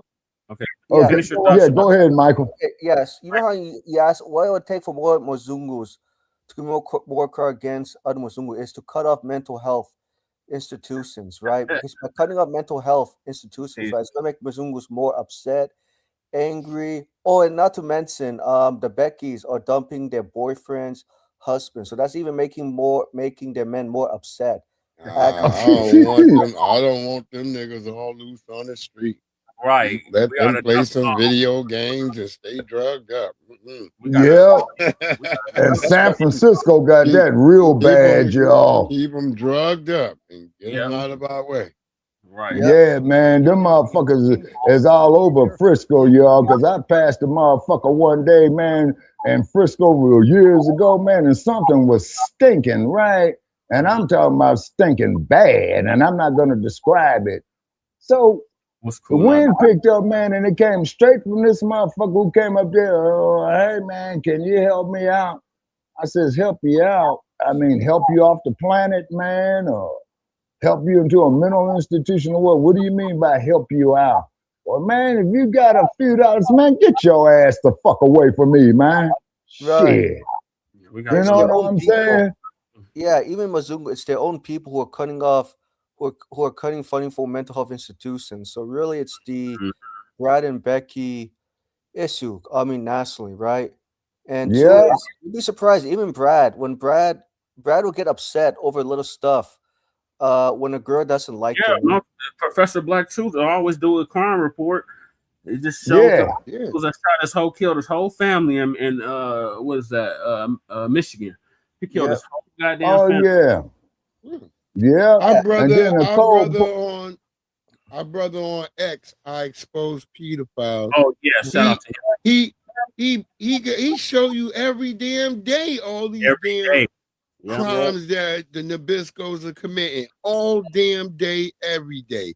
Whether it's touching kids, and it's both men and women touching the kids. if it's them unaliving their whole family. It's just every day they're unaliving these sisters And who the go pets. on dates That's with them. right, Fresh. Don't forget the pets. The pets. Yeah. Oh, the So- pets, the animal abuse they do. Oh my God. And not to Yeah, mention, it's sickening. Yeah, it's very And that's sickening. why, now here's something with me, y'all, that I got a rule, right? Like if I'm walking down the street, right, and I see a child coming up, I will cross the street, but I'm going to tell you something. As long as that child is in my view, that is there in a protected ring. You know what I mean? But at the same token, I cross off so a motherfucker can't come up there and falsely accuse you. Well, you did this. You the only black motherfucker who was around. So you guilt by your ancestral shit. You know what I'm saying? But I know one damn thing, man. I wish the hell I would catch me one of these motherfucking, who was that, Joshua? Fucking with these children, Jesse, that was up there in the shy, man, and the mama take a little girl to go up into the restroom crew. And then I don't know if this was your crew or not. They went there and told that motherfucker, hey, man, check this out, man. We will fuck you up. You go off in that bathroom as long as that woman is in there with her child. You know what I mean? And then I saw one video where a father was standing by the woman's restroom because his daughter was in there using the restroom, right? Yeah. So this transformer comes up there. Well, I want to go into the restroom too. And the daddy said, motherfucker, you open that door, they're going to be needing an ambulance to carry your ass up out of here. Right. You see what I'm saying? You know what I mean? And not to mention Mzungus, when they unalive each other, it's for inheritance. When like Brad and Becky don't get enough like assets from the parents, you'll be surprised. Especially Brad will go to extreme. And unalive his parents because his parents didn't give him enough inheritance. Mm-hmm. And it's always that shit is crazy. Oh like Rob Reiner's son who did that bullshit to him there a few months back there in LA. Yeah. All right, let me get to this. All right. Details about the gunman and those who tried to stop him. Police say the 24-year-old shooter, Chad Williams, killed himself, but they have not released any more information about that person. They have not said where he is from or why he may have started shooting. 3 people are dead tonight. 7 more are hurt, 2 of whom are in critical condition. Investigators say despite online rumors, Williams was the sole gunman in the shooting. They say some witnesses may have been confused in the chaos of gunfire. Investigators Twin Falls, Idaho. I've been through that motherfucker. Exchanged fire with the gunman. Police say their actions likely drove Williams from the scene. Police say Williams' motive is still unclear this evening, but his family is cooperating with the investigation. The son of one of the victims says his father was shot in a nearby parking. I woke up to getting a phone call hearing that my Dudley. dad was Look at a lot of shot. names. So Dudley. I understand That's he definitely was some charging up the Tesla for to like finish out his shift for the taxi service. I heard he was shot was kind of the back by the neck area. I don't know if he's still in critical. All I know is he's like his condition isn't worsening. Gives you a little insight into the Damn. And I like In-N-Out burgers too. were treated and released from the hospital. 3 others are still hospitalized. Yep. They got about 2 of them out here, Brother Che. You know what I'm saying? Yeah, we got 2 out here in Denver, Colorado. We got Denver and who's LARPing now? Let's hear it. Because for years, the joke has been on the guy at the range running drills on his day off, and Saturday afternoon in Idaho, that joke walked into a burger parking lot. That's why I think this nigga's a cone or a tether or both. Yeah, he's probably both. I don't know what type of nigga this is. A gunman opened fire inside a crowded In-N-Out burger in Idaho, killing multiple people and wounding others. And tonight, police confirmed that suspected gunman is also dead. 3 dead, 7 hurt. Oh, Some of then them why didn't the critical, at a motherfucker brand kill new himself In-N-Out on first? Blue Lake Boulevard that have been open less than 2 weeks. And an In-N-Out on a Saturday afternoon is about as soft as a Target gets in this country, because nobody's running a threat assessment while they're deciding between animal style and a regular double-double. You've got families, you've got kids in the back seat, you've got teenagers working the register in those red aprons, and everybody in that lot is in the most relaxed mental state a human being can be in, short of being. He's right. That's what this guy walked into.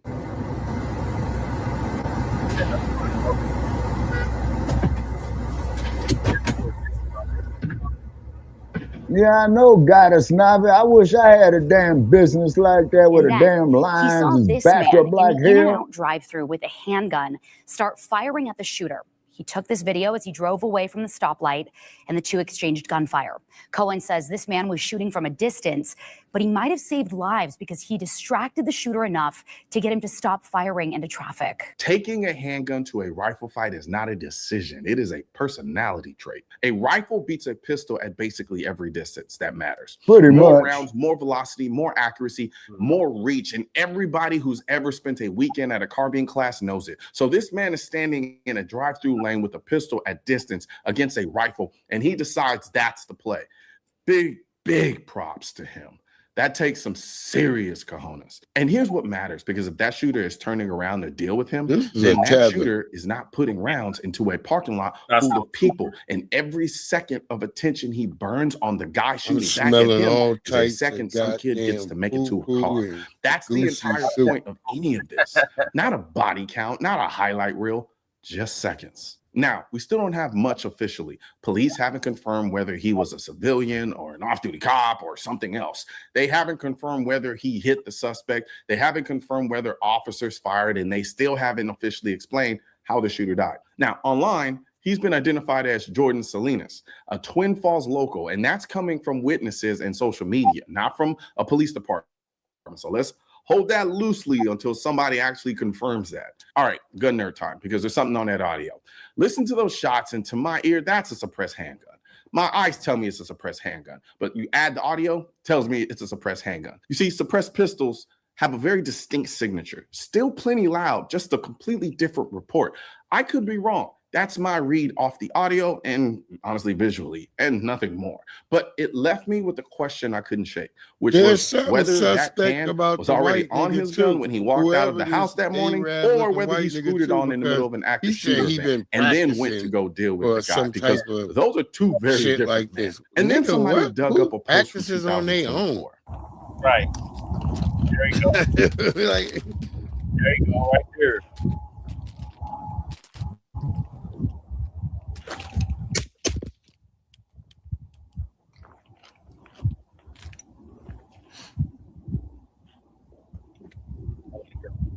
And it reads, train like your life depends on it, because God forbid one day it might.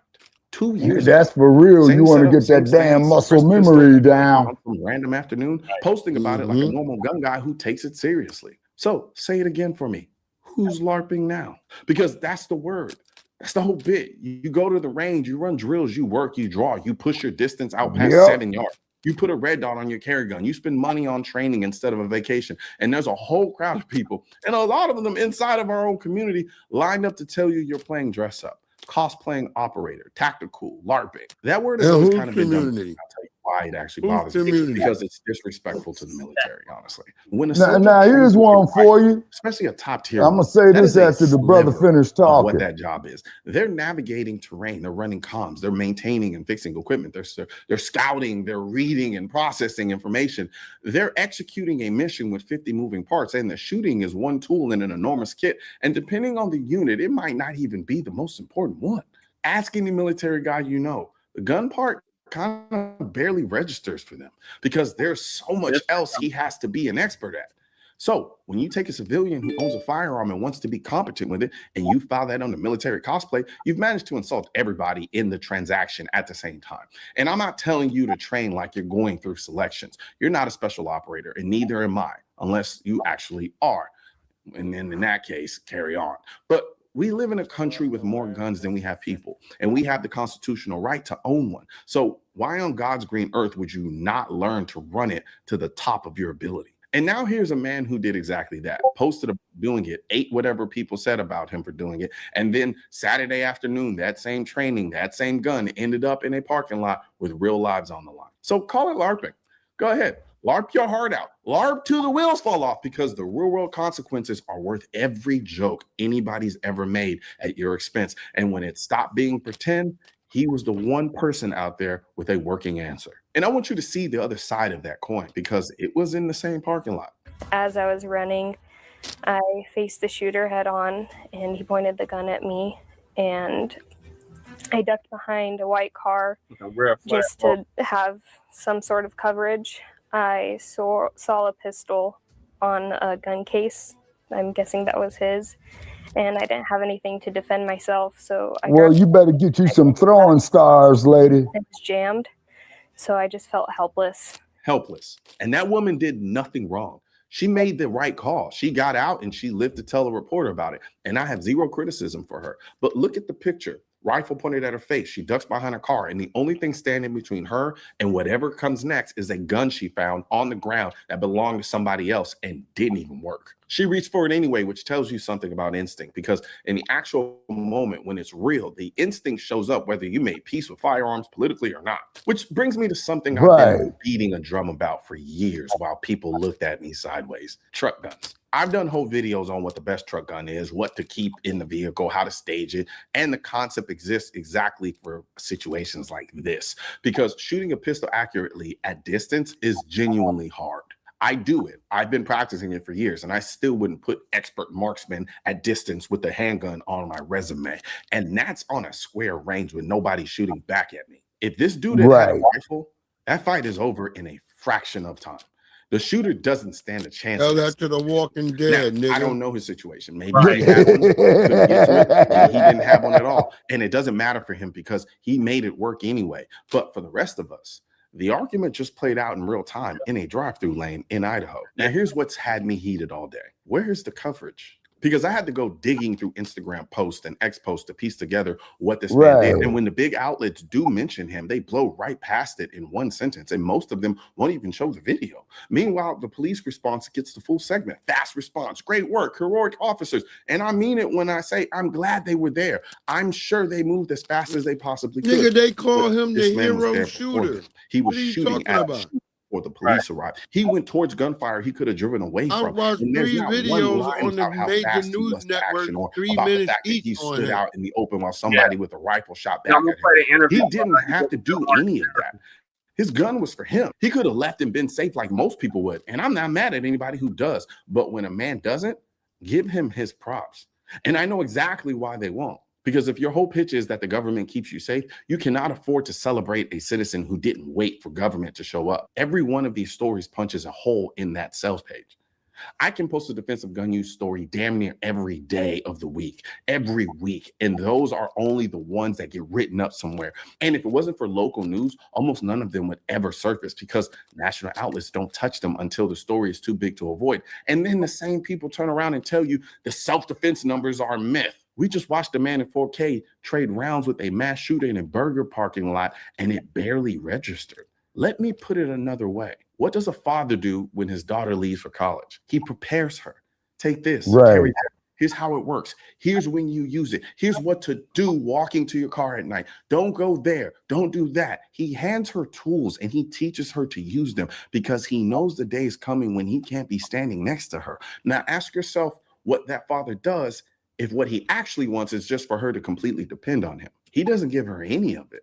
He doesn't teach her a thing. He tells her, if anything happens, call me. Just call me. I'll handle it. Same thing the government tells you. Call the cops. Put your life in their hands. Don't take your defense into your own. I like cops. I want them here. I want them capable. I want them trained and funded and equipped to do the job well. And I've always thought armed citizens and law enforcement should be brother, the police are not under no legal obligation to protect you. There's no reason it isn't. But cops can't be everywhere. They can't come until you call. And once you call, they still have to drive there. Saturday afternoon in Twin Falls, somebody was already standing there. So here comes the pushback, because when an armed citizen engages and doesn't single-handedly end the whole thing, we get told it proves the good guy with the gun doesn't work. Yeah, right. Nobody serious ever claimed an armed citizen was a guarantee. And the standard being applied here is one we don't apply anywhere else in life, because we don't say seatbelts don't work when somebody dies in a crash. And we don't say fire extinguishers are useless because the kitchen still got scorched. An armed person on scene shortens the timeline, and shortening the timeline gets measured in lives, because the entire lethality of these attacks is a function of how many uninterrupted minutes the guy gets. Then you'll hear that he could have made it worse. He could have hit a bystander, that responding officers wouldn't know who's who.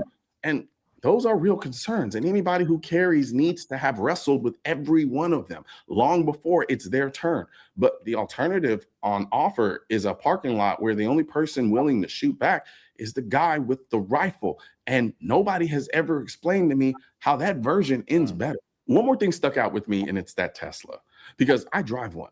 And sitting at a charging station is one of the most... Man, I wouldn't buy one of them overpriced pieces of shit for nothing. All the way out. You're stationary in a way you never are anywhere else in your day. And you can't just drop it in and drive and go. So watching footage of a man walk up on a parked Tesla at a charger and put rounds into it landed different for me. My gun is on me at those chargers. And I'm telling you that by itself wouldn't have solved it. Because a guy walking up on your hood with a rifle is a problem you needed to see 30 seconds earlier.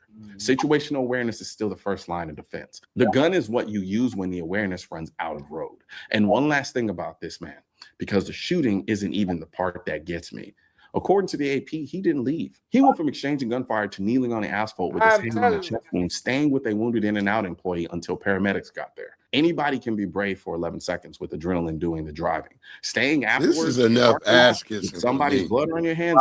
No idea whether she's going to make it is a different thing entirely. And that's the part they'll never put on your screen, because every time one of these happens, the machine turns around and looks at you, the person who did nothing, who hurt nobody, who was home minding your own business and treat you like a problem. They want you a little bit embarrassed about wanting to be capable. They want it to feel fringe, like something you keep quiet about at work. It isn't. It's the most normal, most American instinct there is. And it's the whole idea this country was built on, that the people are capable of defending themselves and don't exist at the mercy of whoever shows up. And that's what the America 2A design that I'm wearing right now is all about. America in that distress font with a bullet standing in for the eye. We've got it on the hat and on shirts. You throw it on and you're not arguing with anyone. You're not posting. You're not explaining yourself to your coworkers. You just walk through your day quietly on the road. So head over to the link in the description section and grab. Lord, I had enough of him. Okay, we got Shabaka back. Yeah, that's very, interesting. I agree with what he said, but I disagree with what he said. You can't really trust the police anymore. Fuck police. Like some policy enforcers, the slave patrol. Exactly, Michael. Exactly, Trey. Yeah, I don't know what the guy in the hat's thinking that we got to fund the police. Right. Yeah. More funding for the police. Fuck the police. Pretty much. Yeah. The only thing you guys need is just to be trained in tools. That's it. Instead, depend on the police, because the police are not going to come anyways in a timely manner. If they do show up, they're going to wait until the incident gets show up after a crime's been committed. Exactly. We see what they did with all day Texas. The motherfuckers didn't step in and let them kids. Right. Yeah, a lot of kids got unalive. It's actually the Uvalde mass shooting. Yeah, and then let's look at our man. What was his name? Micah Thompson, brother Che. Yeah, Micah Johnson. And Michael Johnson. And I remember, man, is that I was up there in Panther Town early in the morning going to the Starbucks, and they was putting the newspapers up there in there, and I asked the dude, could I have one? It was one with a police sergeant up there crying his ass off, man. Oh yeah, motherfucker, ain't no fun when the rabbit got the gun, huh? Yeah, that's why they sent the robot in to kill him. Exactly. Who do we lose? Somebody fell off. Probably Crew. Yeah, Crew is still on that phone call. I had to call him for the whole conversation he was having. Okay. Right, so these are two victims from the Idaho In-N-Out shooting speaking. And others injured. NBC4's Robert Kovacic joins us now with more on the victims and the heroic actions from two people that likely saved many more. Robert. And Carolyn, let's begin with the California connection to the Idaho mass shooting. As you see right here, 2 of the 3 killed are from our state. And late tonight, the New York Times is reporting that Christopher Blanche was from Santa Clarita. Blanche was a patron at the In-N-Out, but the woman you see right there, 23-year-old. That's Ashley Southern California, Santa Clarita, brother Check. She's from Stockton, but traveled to Twin Falls as an associate to train workers there. Stockton is in Northern California. Location. Yeah. As Carolyn mentioned, 3 dead, 7 injured, and that would have been far worse, authorities say, if the man you see right here, that armed bystander, would not have distracted the gunman. That man seen shooting into a Tesla. 24-year-old shooter would take his own life, but here is what the police chief in Twin Falls says. Take his own life? Why didn't that motherfucker do that first? An off-duty state trooper who also engaged that shooter. Robert Brooks, Michael. We can confirm that there was an off-duty state trooper, Robert Brooks, who actively engaged the suspect by returning gunfire towards him. The video you shared on Twitter. Yes. That's another Robert Brooks situation. Remember, they beat that brother to death in Clinton County facility. Mm-hmm. Yep. When he was like already compliant, like he was already like strapped in the chair. Yeah. Yeah. Wasn't that in New York State? Yes. Mm-hmm. Okay, get a load of this here. Not getting off topic. They had one of the Booze brothers up there on the news this morning, man. Parrot Nose Cash Patel. He was good and fucked up, man. You know what I'm saying? Yep. Yeah, and the dude on the left of this photo is reminding me of that. That's why I'm mentioning it up. But I'm sorry, but carry on. We want to take a moment and commend the actions of the off-duty officer and the citizen in their heroic action to stop this incident. We believe their actions helped drive the suspect away from the scene, preventing further casualties. And think about this incident. It was an ordeal that witnesses say lasted 10 to 15 minutes. Our NBC affiliate in Twin Falls spoke to a pastor who was there at In-N-Out and describes the immediate aftermath when the gunman opened fire. We were just in a sea of panic, and there were hundreds of people around there in the restaurant. We were just mainly running for our lives. I couldn't even think of Jesus at that moment. I had to fucking run. Analyze what was happening. It was mainly just get out of there without getting shot. See, that nigga went to praising on the Lord. That nigga Christopher as having a he was worried about saving his ass. Heard from the family of Ashley Garibai. They say Ashley was an amazing, beautiful soul who loved living life and was a friend to all. Now, as for the shooter, who we said took his own life, no motive has been given, and his family has not responded to NBC's request for comment. But we are told they are cooperating with the state and the FBI as the investigation now continues into this mass shooting. I'm Robert Kovacic. Carolyn? Shabaka said, don't shoot all them people, just shoot yourself. Yeah, shoot yourself first, man, then go shoot everybody. Yeah. And the motherfucker told me online, well, Shabaka, he would be dead. And I said, that's precisely my point. Fire outside an In-N-Out restaurant. Yeah, this reminds me of Columbine. Yeah. This morning, we're hearing from the man who fired back. It was like a switch, like, okay, green light. He said it's real now. Yeah, like this is real, it's happening. 35-year-old Jordan Salinas tells me he and his girlfriend Emily had just pulled into the parking lot when the shooting began. As soon as we pulled in, just a sea of people just flooding out of the building. Yeah, we didn't know what was going on. We both thought it might have been a kitchen fire. What's happening? What happened? What's happening? And hundreds ran for their lives through that crowded shopping center.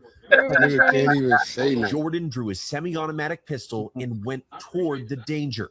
Seen on video, repeatedly firing at the shooter. You were actively taking cover behind the In-N-Out sign. The biggest thing was just that he didn't know where I was when those. Nah, that motherfucker need to shut up, man, because with him talking, man, his ass is opening himself up for a civil lawsuit. No, he seemed. Am I right about that, Jay? Aiming that rifle at those cars, and then as soon as some rounds started coming at him, everything changed. Authorities say an off-duty state trooper also took aim at the suspect, and the pair's heroic actions bought valuable time for people to flee. They say the shooter, identified as 24-year-old Chad Williams, died at the scene from a self-inflicted gunshot wound. We believe their actions helped drive motherfucker, you should have killed yourself first. The motive for the shooting is still unclear. 7 people were injured, 3 more were killed. Among them, Christopher Blanche, his sister telling the New York Times he'd lived in Idaho for 30 years and loved traveling, cooking, and the outdoors. And 23-year-old Ashley Garibai, who worked at the restaurant. Her family saying she was adventurous, outgoing, smart, and driven. The community in Twin Falls is devastated by the loss. They're praising Jordan for helping save so many. The investigators say that you probably saved a lot of lives. My goal was to try to help as many people get home as possible, you know, to be with their families, be with their friends. That was the entire goal. Let me hear your background, Breeze. And Jordan emphasized you don't need a weapon to be helpful in a situation like this. While, of course, he and that state trooper helped drive the suspect away, we also know that he said dozens of people sprung into action to get people to safety and to help with first aid, plus all the actions of the first responders. All of that together helped get a lot more people home safely, guys. Yeah, took a lot of people. I'm happy Jordan was there to help. All right, thank you for that, Trevor. You are straight hand. Oh, yeah, old Michael Strahan, yeah. But the only thing I can say about that, man. All the latest development. Go ahead, Shabaka. Yeah, it's probably, man. Hey, crew. So old boy, man, his old lady, man, probably left his ass, or he probably walked in on her getting stroked down by some brother. You know what I'm saying? Shit, I can't take it. Let me go out here with this shit. The stupid motherfucker, man. Fuck him. And let that son of a bitch burn in hell, man. And there ain't no goddamn way in hell I'm gonna go out here and do some shit like this, man. All right, crew. We played some raccoon that was talking about. My bad, Jesse. I had a phone call. Yeah, I heard you. We heard you. I had to put you on mute. I'm sorry the phone call was on there. But you know, that's B1. Yeah. From back, I knew him back in Fargo. Right. But my bad. All right, so we just heard from the hero in this case who stepped in and shot at the gunman from a distance. So I think we got some more victims to hear from. Yeah.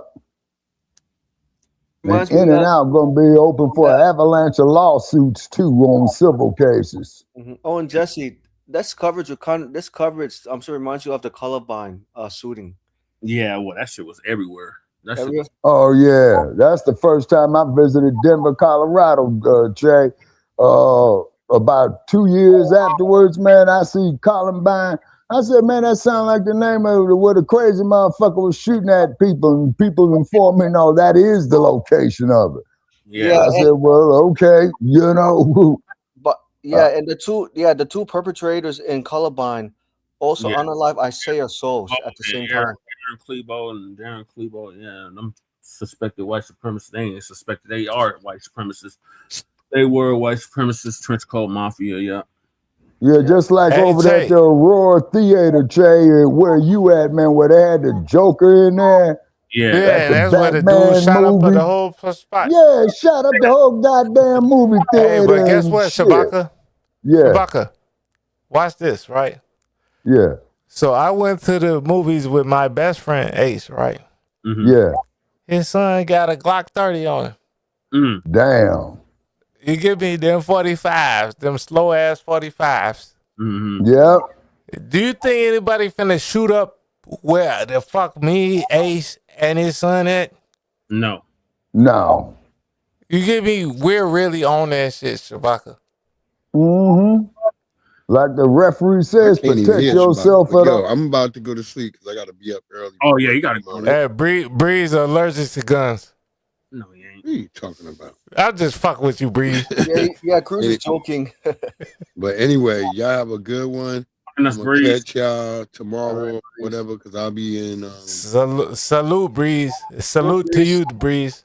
Yeah, stay safe. I'll be live tomorrow. I'll see y'all. All right, Okay, Breeze. More work. On the Wednesday, it's a Wednesday slide. Yeah, Wednesday slide. I'll fuck around and have some beats for you, too. All right, see y'all tomorrow. Okay, Breeze. All right, Breeze. Thanks for joining us, man. We appreciate you, brother. You know what I'm saying? Yeah, go ahead. Because I got to get ready for Frontline Black News. Right. So we can start to close, man, anytime you're ready. I didn't get through all the topics. My bad. Okay. I guess I'll go to the next topic, which is Judge Primo. Oh yeah, Pirro. Yeah, Jenny Pirro. Yeah, that broad looked like she was built in a wax museum, man. All that Botox. Yeah, that motherfucker looks scary as hell to me. Taking a swipe at somebody he presumably used to like, somebody he picked for her job, but somebody who did not deliver on a prosecution he wanted. That's Judge Jeanine. You know, Jeanine Pirro, former Fox News host. She's now the lead federal prosecutor in D.C. Her whole face is fucked President up. Trump says she choked. Yeah, that's that plastic surgery from Beverly Hills, crew. Case against a former Olympian accused of vandalizing the reflecting pool. Turns out it wasn't the Olympian, but shoddy work by a contractor that was the problem. According, by the way, to the prosecution. This is according to the government. President Trump doesn't love it. Instead of going after the people that did it, the judge went after her and went after her department. And I guess she choked. I was disappointed with Jeanine Pirro, really disappointed with Jeanine Pirro. She folded like an umbrella, and people get away with it. I love it. Disgrace. Let me bring in Ryan Riley, who's joining us now. Let me just unpack a few things here. First of all, when he says the judge went after her, didn't they just drop? Wasn't this her decision? Yeah. She just decided we're not going to bring this case. Completely. And also the judge didn't take any substantive action like at all, right? There was a preliminary hearing. There wasn't any commentary. There wasn't any communication with the judge. He doesn't know who the judge was, clearly. There was no shit with Bruin decision neither. So what are you talking about? Here just because it was a weak case to begin with. Correct me if I'm wrong, but the prosecution, the government, Jesse, you know the Bruin decision, they brought in no experts or nothing. Yeah. Pointed at just bad installation work to begin with. It wasn't this Olympian going in, it was poorly installed to start with, right? Yeah, that part in particular was already sort of coming up. But that was your It Mexican. was coming up across the board. One of the things that they pointed out in their memo Friday is that, you know, when you're thinking of people being able to damage parts of the water, it would be on the edge, right? But it was coming up in the middle of the pond. No one like walked out into the middle. Should of the have had FBA install it. Right? So it's like there just was a bunch of things that didn't make sense about this process. You give me Jesse? It should have been FBA installing it. President and it had been straight and never fucked be on with. Janine Pirro firing watch. What's up? I mean, it's her sink or swim moment. You might. It say. is. Is it? Yeah, oh, man. Okay. She's in it. But honestly, like, is he mad enough to? Man, look at that mannequin-looking motherfucker, man. Watch out for Nose is fucked up. Cheeks is fucked up. Right, doesn't live up to. Probably look like she got plastic surgery. She's in trouble. That's what I'm talking about, Michael. Relationship. She's been an ally of his for so long. I mean, well before she ended up in his administration. It goes way back, and so this might be something where. But if she's sucking your dick and is in charge of the fucking entire government, then so be it. Unclear what. Never going to succeed. It was a matter of damn. And this episode, ladies and gentlemen, is for those 18 years of age and over. Let me just put that out there for the record. Really clear about these people who work for him in the Justice Department. When he wants prosecutions, he wants to see them done. Right. And she tried to indict 6 sitting members of Congress over a video that Donald Trump didn't like, in which they told, members of the military, members of the intelligence branch that they should obey their oaths, that they shouldn't obey, they shouldn't follow unlawful orders. Donald Trump wanted those individuals indicted. Janine Pirro's office tried to get them indicted. Now, federal grand jury in D.C. rejected it. And I think, the question on this reflecting pool case that I think we would have gotten into had it continued on is, how was this jury actually instructed? Because it was a little bit of a surprise that a D.C. grand jury went ahead with this sort of case. We don't know how many of those grand jurors went along with it because, that's not something you have to break down at the grand jury level. And we don't know precisely what arguments they made and whether or not, potentially any of the witnesses were coached. So I think there are still a lot of questions about this. I don't think the reflecting pool case is fully adjudicated yet because we could still see in the future them move to try to get this thrown out entirely or potentially maybe some litigation from the plaintiff or from the former defendant here. Do you have you said that like something? Do you know? That's the point. We saw. Do I need to go to Culver's? Okay. All right. We'll see. Do I need to go to Portillo's? We thank you for watching and remember to stay updated on breaking. I'm telling you, this is what they're saying. News app or watch live on our YouTube channel. All right, what's your thoughts on that? Go ahead, crew. Go ahead, crew. Right, now now you say crew got to go ahead because I was the most talking. Detail. But man, To hell with these people. Like I said, Culver's, Portillo's or whatever, even in South Chicago, they are lying. Right. Yeah. Trump was good. Period. I ain't gonna say I love Trump or I like Trump or whatever. Mm-hmm. But what I'm saying is what Trump is doing is what we expect a president to do. But also, too, crew, there's an old saying from South Central LA that Trump is going through pretty much never apologize for how you honestly feel. And that motherfucker ain't apologizing for shit with his multiple convicted felon ass. You ain't apologize for shit, did you? Who, me? Yeah. I deny everything, confess to nothing, man. I don't know any Godfather. It's all lies. Everything. Yeah, and you do that, Shabaka. So what more should Trump do? Okay, well, what case are you speaking of, sir? I'm talking. Never mind. I'm making a joke, crew. Oh, Jesse. Yeah. I was going to add, what I said in the comments. I said, Brad and Becky won't demand gun control until their own people become extinct down the road. Meaning, if there are a lot of white people who died of gun violence, that's when I think they're going to take gun control very seriously. Once their population hits 0, you know what I mean? Yep. Yeah, I call that wow. I disagree with you, Michael. Really? Why you say that, crew? Because I think that most Mzungus, right? I think most Mzungus would have demanded, reasonable gun control if they. No, if they it's not going to happen in America. America is Second Amendment. The gun is just as good as the Bible. It's not going to happen. I mean, I understand about the Second Amendment rights, but the Second Rights definitely has to come with some restrictions, right? Because no, it doesn't. Restrict the Bible. Remember, I said that. This is what I'm telling you, Michael. It's not going to happen. I know. Especially with the Supreme Court. It's not going to happen. Right. Second Amendment is the same as the First Amendment. It's a fundamental right. Right. But I'm just saying that states can have different interpretations on the Second Amendment. And the states is going to get their ass kicked by the Supreme Court.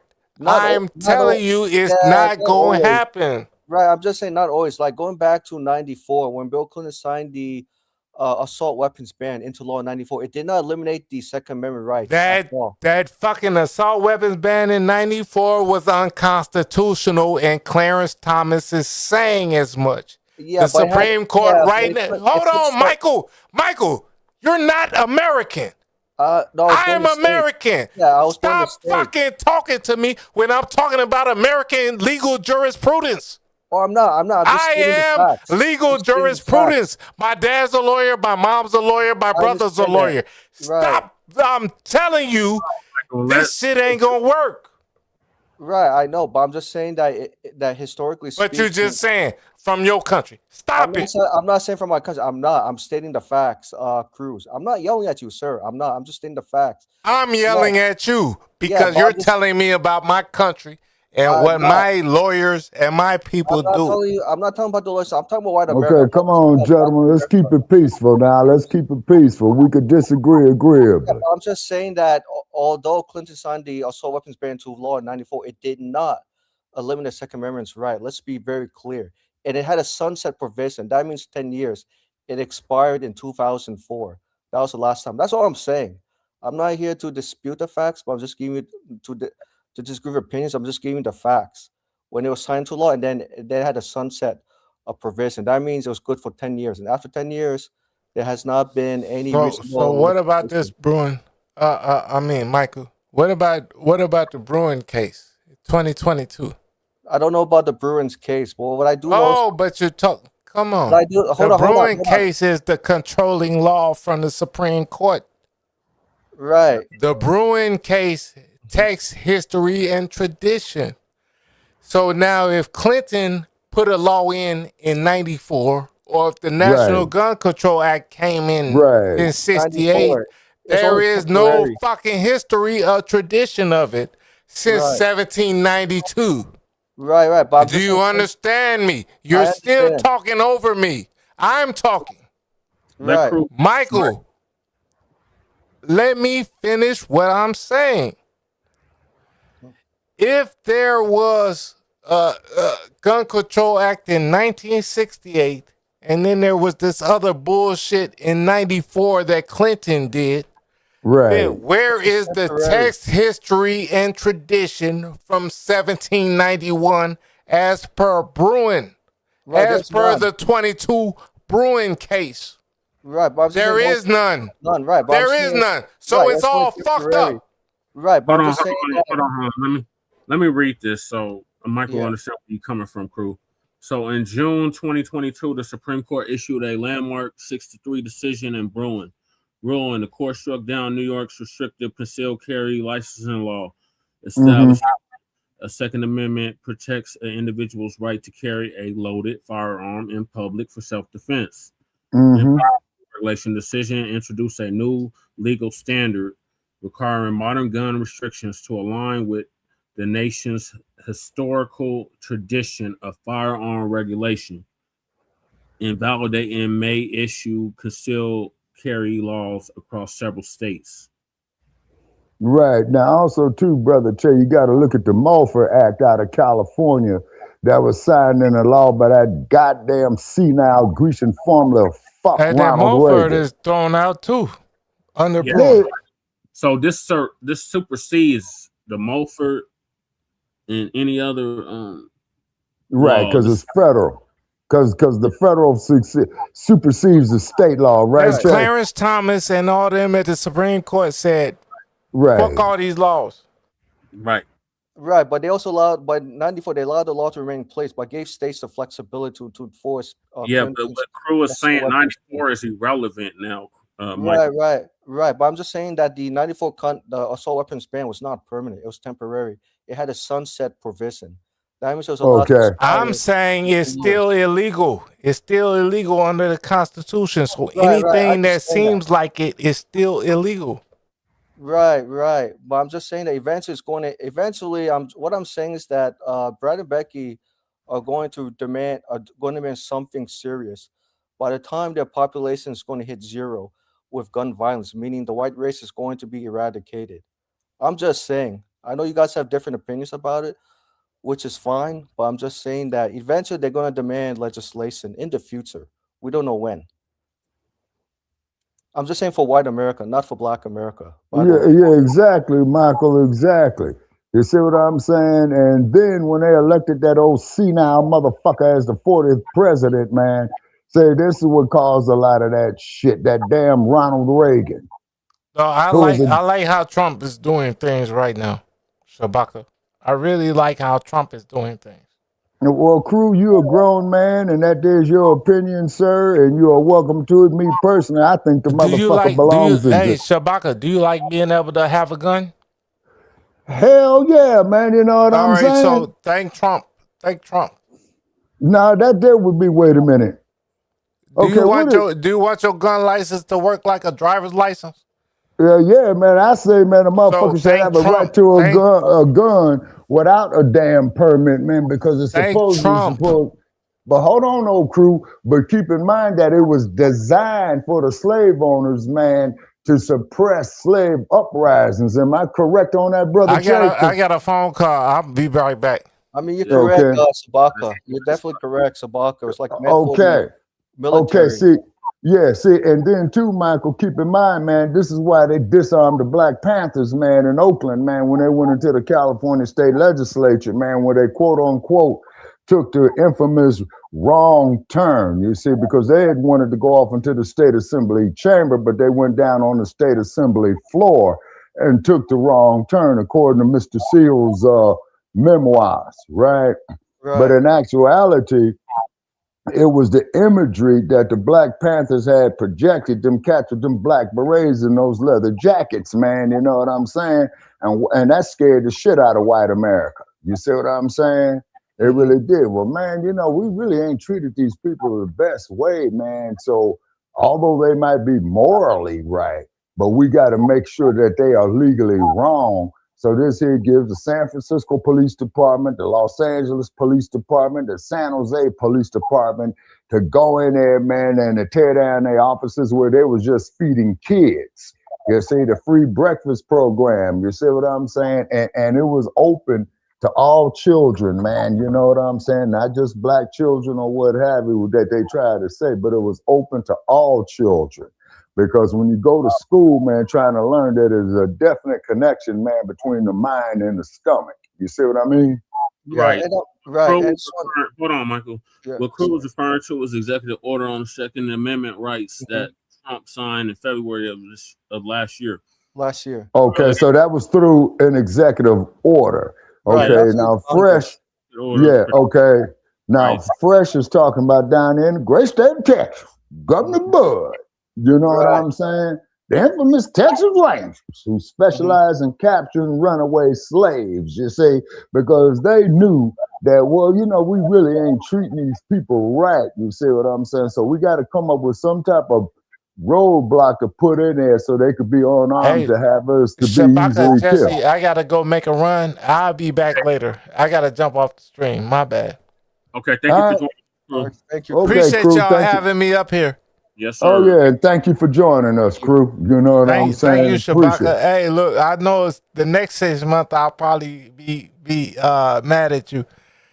You know how we, Well, you that know how we sounds get like a along for personal 6 problem. months. You know, hey Shabaka, you know how we get along for 6 months and be beefing for 6 months. Yeah. Well, that sounds like personal issues, Crew. And remember, man, you see what I'm saying? I deny everything, confess to nothing. It's all lies. Hey, but I everything. still think this girl that Jesse got on here, that's an African. She's not FBA. Ain't that there? What's her name, man? Abby Phillip. Yeah, that's Abby Phillips. Yep, she's I can see her rabbit teeth in the front. She look like she got rabbit teeth. No, but she's very articulate. I had to give it to her, though, Crew. She's very articulate. You know, when she does her Table of Five show, and what she does is on purpose. She brings personnel that's gonna disagree with each other, just like what's his name? Winning is everything. And then who's the white boy that got the glasses and the damn cowboy hat on and shit, man? That should be funny as hell. I'll be back though, Shabaka and Jesse. Okay, cool. All right, Crew. Be safe, man. Yeah, thank you. Yeah. Yeah. See, so therefore, so what it is like this, as Brother Che called it, dreptomania. For a slave wanting to be free, he was viewed mentally unstable. You see what I'm saying? Now, if a motherfucker's up here hitting me with a whip, man, you know, and figure he gonna help himself to my daughter, my wife, or whatever, you know what I'm saying? No, man, that'll piss off any man. You know what I'm saying? Hell, it'll piss off the little dogs. You know what I'm saying? It'll piss off the cats. It'll piss off the bunny rabbits. You know what I'm saying? Yeah, I got to go pretty soon. Have to. I'll make it very quick. So, you know, my point is, I'm not disputing Crew about the Second Amendment rights. You know, which is a friend's right, which is God-given right. Okay, fine. But there's also some accountability with it that's never been stated directly with owning a weapon, because owning a weapon has privileges, right? It has rights. There's a lot of responsibilities, safety that goes with it. You just cannot bear arms and then know how to use it properly. Or you got to be trained. You got to be trained. Exactly. So you don't have, that way you don't have no damn accidental discharges and all that old type of shit, you know. Right. And Particularly some drunken ass Yahoo man goes out there on New Year's Eve. I'm getting fucked up. Let me go get the shotgun and start busting caps, man. You know what I'm saying? And then could accidentally kill somebody. Let me be clear. Yeah, let me be clear too. What Immortal says. No, when I say, okay, maybe I didn't say this clear. When I say regulate weapons, I don't mean take it away. It's what kind of weapons manufacturers can produce. That's very deadly. Because why should Americans carry AK-47 when we're not in war every day? Like having a pistol is fine, but why AK-47? That's meant for military operations. That is destroying a lot of people in America at home than abroad. And number two is that they feel they have the privilege to have whatever they want, Michael. Right. I mean, I'm not against, like I said, you know me, I'm not against people owning guns, but I'm definitely concerned is the type of weapons they're using to harm people whom they don't like, when those people are not doing anything bad in the first place, right? Especially with the Muzungus, because Muzungus are known to oppress people and not to defend their own when they don't like people because of their race, gender, or other like characteristics, right? Mm-hmm. The point I'm trying to make is that yeah, you can have the Second Amendment rights, fine, but I think there needs to be some clear provisions behind it because it's not always cut clear sometimes in courts, right? Yeah, in other words, Michael, what you just said is what Huey Newton said, man, in the late 60s.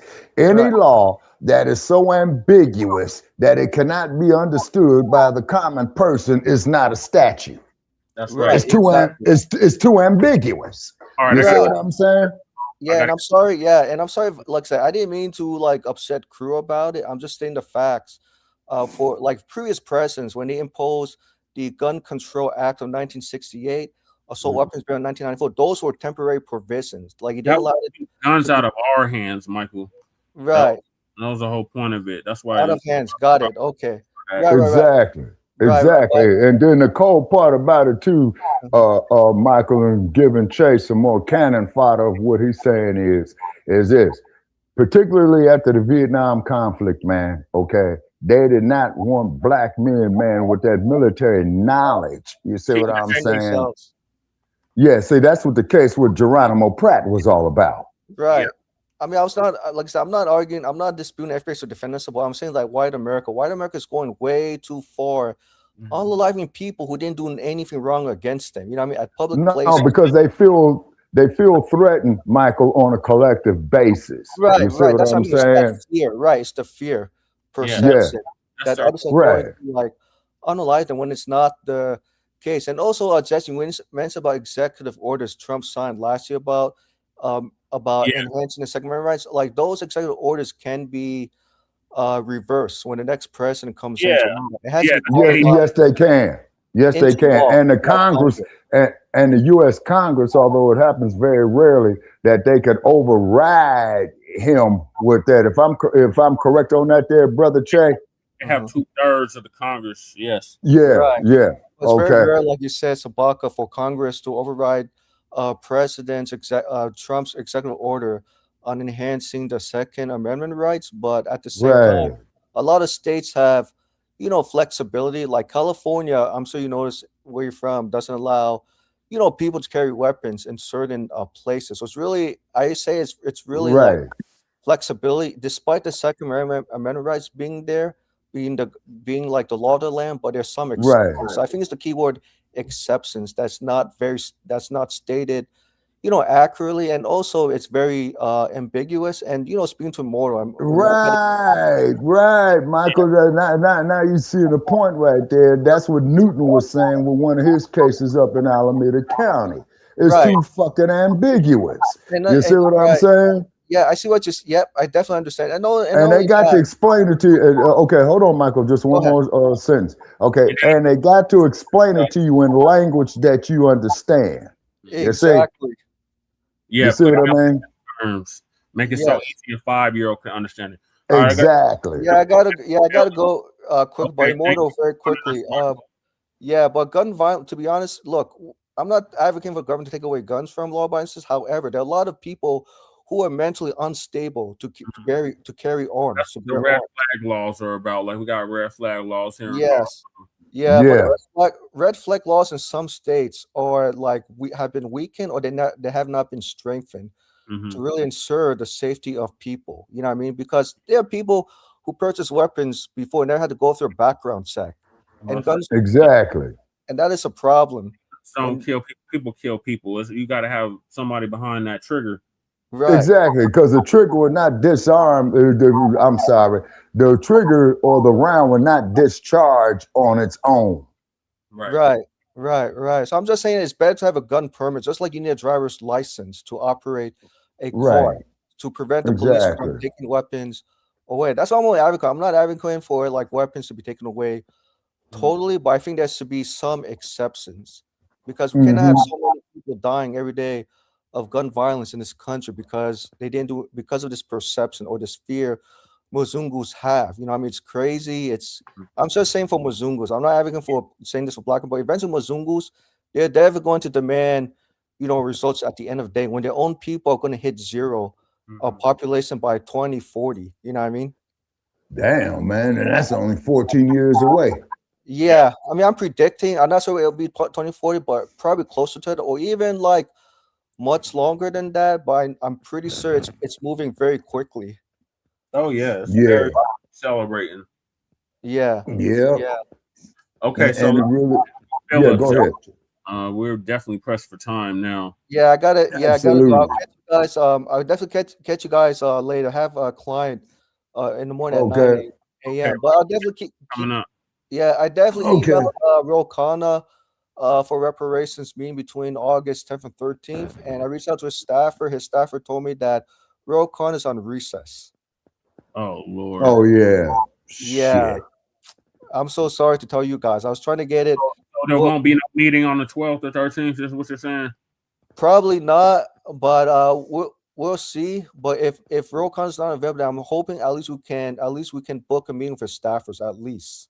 Okay.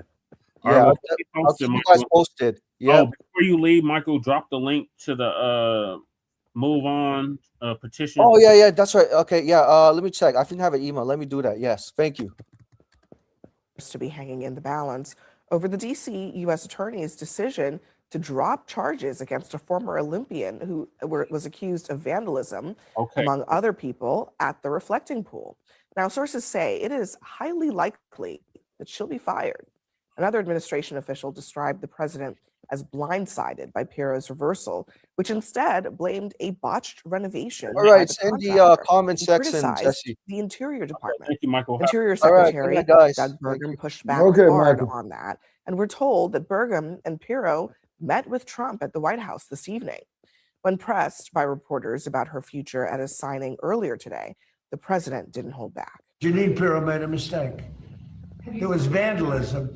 Frankly, I think she choked because the judge was really. And frankly, I think vicious. your Instead of senile going ass after the belongs people in a that did mental it, institution the judge and went in after fucking her jail. and went after her department. And I guess she choked. I don't know what the hell happened. I was disappointed with Janine Pirro. Really disappointed with Janine Pirro. She folded like an umbrella. Once again, we are through the looking glass and being asked to pretend that what we know is fake is real. And Janine perhaps had Now, a who is this moment of Don clarity of King like, looking we don't have a motherfucker case with against these this man, glasses on so like we he cannot stuck his charge finger him. in a light And now socket? she's in trouble. That's Torre. That's Torre. Oh. He used to be on MTV. Oh, okay. Okay. I knew he looked familiar. Okay. All righty. For living in reality in Trump world. If she had lived the lie, then she would be fine. But because she said, no, this is reality. This should not. I mean, it's the same thing with the election, the big lie. It's the same thing with January 6th. Over and over, we are asked to believe that non-reality is reality. He looks us right in the eyes. This is what dictators do. That he looks us right in the eyes and says, X is reality, and we know it's not. That's true, Matt. Anyone want to dispute that? Well, not really. I mean, the difference, though, between the dictatorship that you're describing and this is courts of law, where evidence rules. And if you can't produce sufficient evidence, you get upbraided by a judge and you lose the case. It wasn't just this one. Cruz There's saying 3 Trump is other the best cases we're president talking he's today. ever seen. Statement from the district Only attorney's you, office said Crew. botched installation. Just giving up. The entire narrative that we were told for weeks was not true. And it's not like this is as egregious as those prosecutions were. This isn't James Comey. This isn't Letitia James. To the average voter, those as egregious as those prosecutions were, those people were in the game. These were civilians. They were just passersby. This could happen to anybody. It's the sort of thing that could have the possibility to really get more attention than it deserves, because a lot of people are going to say, listen, Thank you, Twin. that could happen to me. Yeah, and I think also it's worth noting that this is not the first time that Janine Pirro has been pressured by Trump to do something, and then the thing basically falls apart when there's no evidence. Remember when she was trying to criminally prosecute the Fed chair, Jerome Powell, over a renovation of the Fed building? Remember when the sandwich thrower was slapped with a felony and that case fell apart in a grand jury? That's just one of many other cases that she's brought since in the limited time she's been in this job to try to pursue Trump's ends. And to Teresa's point, I mean, this is like a fictional thing that Trump has basically made up. And he is convinced that it's real, and he wants everybody around him to as well. And it looks like Doug Burgum is indulging him. I, for one, was really hopeful we would never have to talk about the reflecting pool ever again.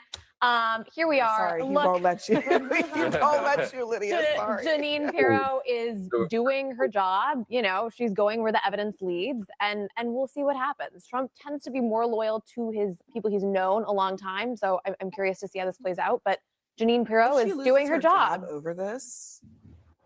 What does that mean? I think it speaks to a truth in the Trump administration and the people that surround him, which is he loves to hire incompetent loyalists, but he also loves to have a scapegoat, and particularly the women around him. You know, this is sort of a theme that I've been tracking, whether it was Noam or Gabbard or, you know, just she left on her own accord. Yes, yeah, that's right, Bondi.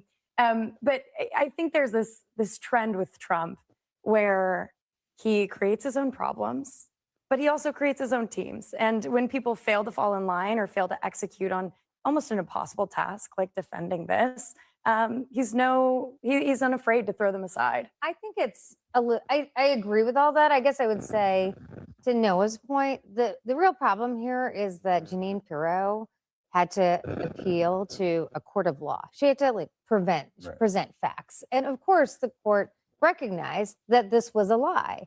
And so, you know, she had this impossible task, which was to acknowledge reality or lie to a court, which is just technically illegal, even for the Justice Department. And so I think the truth of this whole situation is, you know, of course we're asked to live in unreality, but the thing that's more dangerous here is that the president is willing to fire his own people in order to have willful prosecutions that are just totally made up against innocent, basically bystander civilians. And that is a weaponized DOJ, which is exactly what he claims to have been worried about. This is President Trump talking about this contract that is really at the heart of this.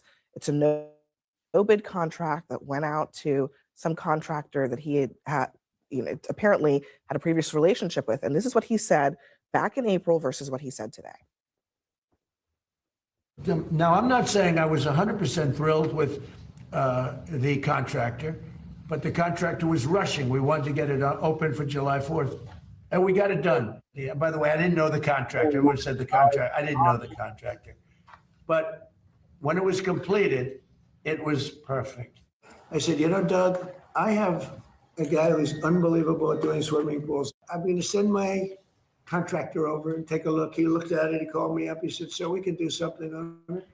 We have a color. It's called American Flag Blue. I said, that's the color I like. He talked me into it very easily. I mean, the lies, it's just a lot of lies. It is. From 1 month to another. But he's supposed to be a builder. Whatever we think of him politically, he should be able to build things, right? He should be able to work with contractors to get what he wants, right?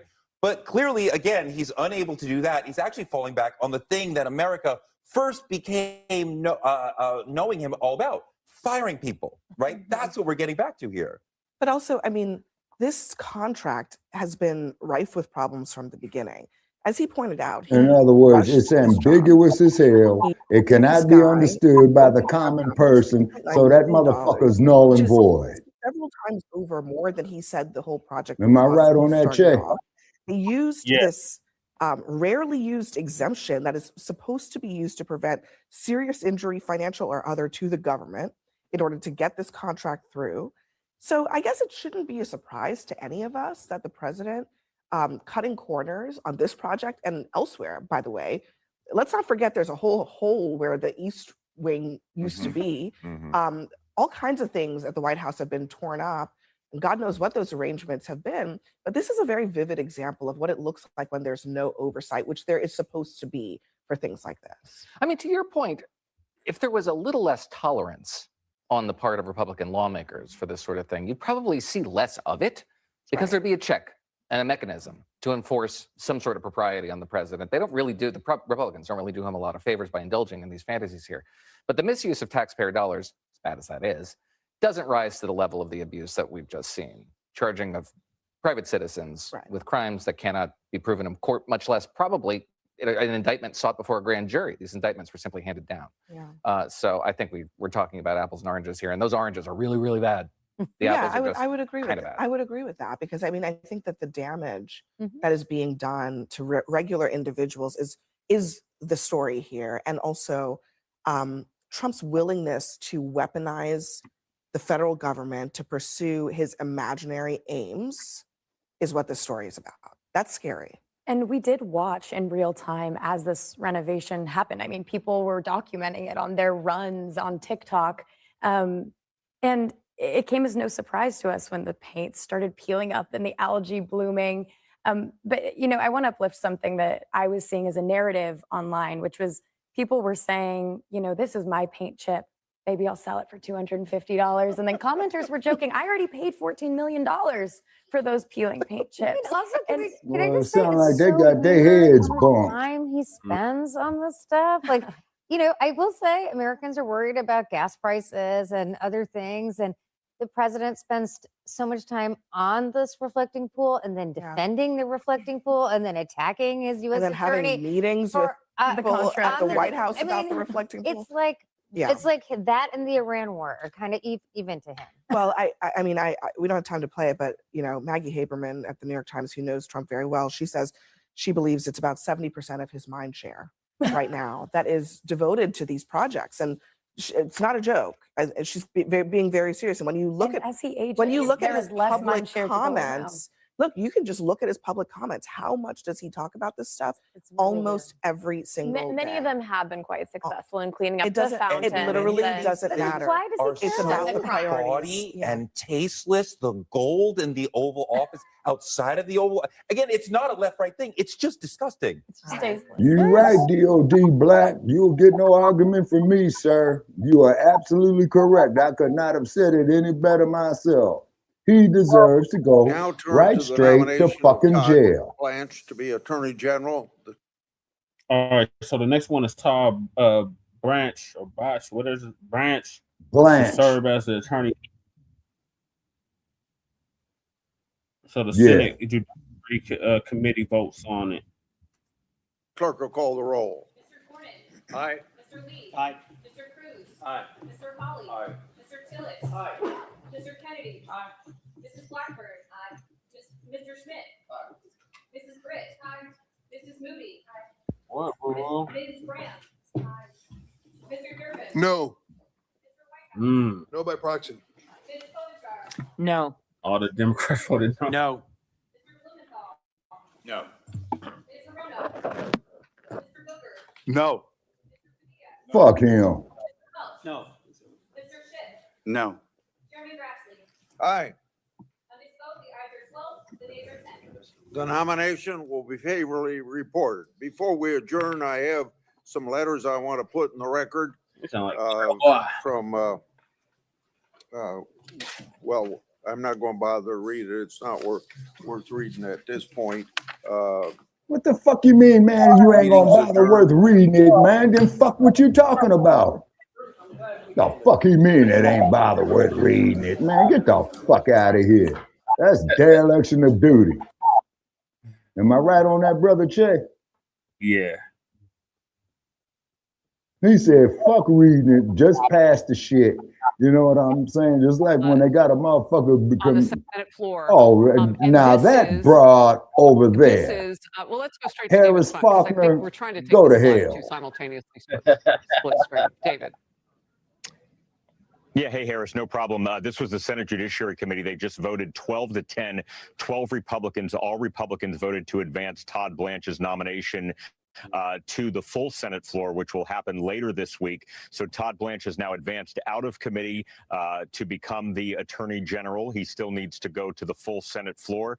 That will happen later this week. But, you know, no major fireworks today. All Democrats opposed this nomination. All Republicans voted yes for this nomination. We heard a lot about the controversial $1.8 billion taxpayer fund that Todd Blanche said no longer exists anymore. anymore. That would go to people who feel that they are victims of government weaponization. That was something the Democrats brought up over and over again, saying it could be changed names, it could come up again in a different way. But ultimately, it was Tom Tillis from North Carolina and John Cornyn from Texas who, after about a week or so of back and forth with Todd Blanche, decided that they would vote for Todd Blanche. So Todd Blanche gets a favorable nomination out of the Judiciary Committee, 12-10, all Republicans voting yes. And now this will go to the full Senate floor, where he is expected to be committed or expected to be confirmed, not committed, confirmed later this week, given that Tillis and Cornyn are now on board with this. But this went really quickly after Cornyn and Tillis. It was during this hour yesterday, during the Faulkner Focus, that we all learned that they were ready to, put aside or had worked through whatever their exceptions were to pushing this forward. So what does this mean overall for Blanche? I mean, there's been a little bit of a pause in all this. The president got involved. Give us a little bit of that part of the story. Well, Blanche wants to get rid of the acting title and become the full-time attorney general. It looks like he is poised to do that right now. If Tillis and Cornyn voted against Blanche, President Trump had the option of keeping him in as an acting attorney general for the rest of his term, ending in January 2029. So it's unlikely that Todd Blanche was going to go anywhere. But now the president, if Todd Blanche is confirmed later this week, he will have a Senate-confirmed attorney general since Pam Bondi left earlier in April. And Todd Blanche and President Trump are close. I mean, Todd Blanche came up to be an attorney for President Trump as he was facing legal challenges, federal legal challenges in two different jurisdictions. And he ultimately prevailed with President Trump as his client. But he maintained that his client is the United States. Let's make a deal. Not President Trump. Critics say that's a different story. They have problems with Todd Blanche, but ultimately this is good news for Todd Blanche because, as you said, Harris, just about a week or so ago, not even a week or so ago, that's when really all this kind of ramped up. But really, a couple of days ago, it looked like we may not even get to this point today because Tom Tillis and John Cornyn were so adamant about not voting for Todd Blanche because of this $1.8 billion nepotism fund, which Blanche said is no longer here, and they wanted clarification about this IRS settlement, which shields Trump and his sons and family members from paying past tax penalties and IRS audits. But okay, now we got a goddamn conspiracy for tax evasion. Tax years, and that's what they wanted to hear. Be sure to conspiracy for tax evasion. All the Fox News latest on YouTube and catch full shows. Harris Faulkner, go to hell, shit. You full of shit, lady. So what we got there, people, is a conspiracy to commit tax evasion. This morning, a contrast to those Western wildfires, the East Coast. That's exactly what it is. All right. So I got to get the last few topics rocking.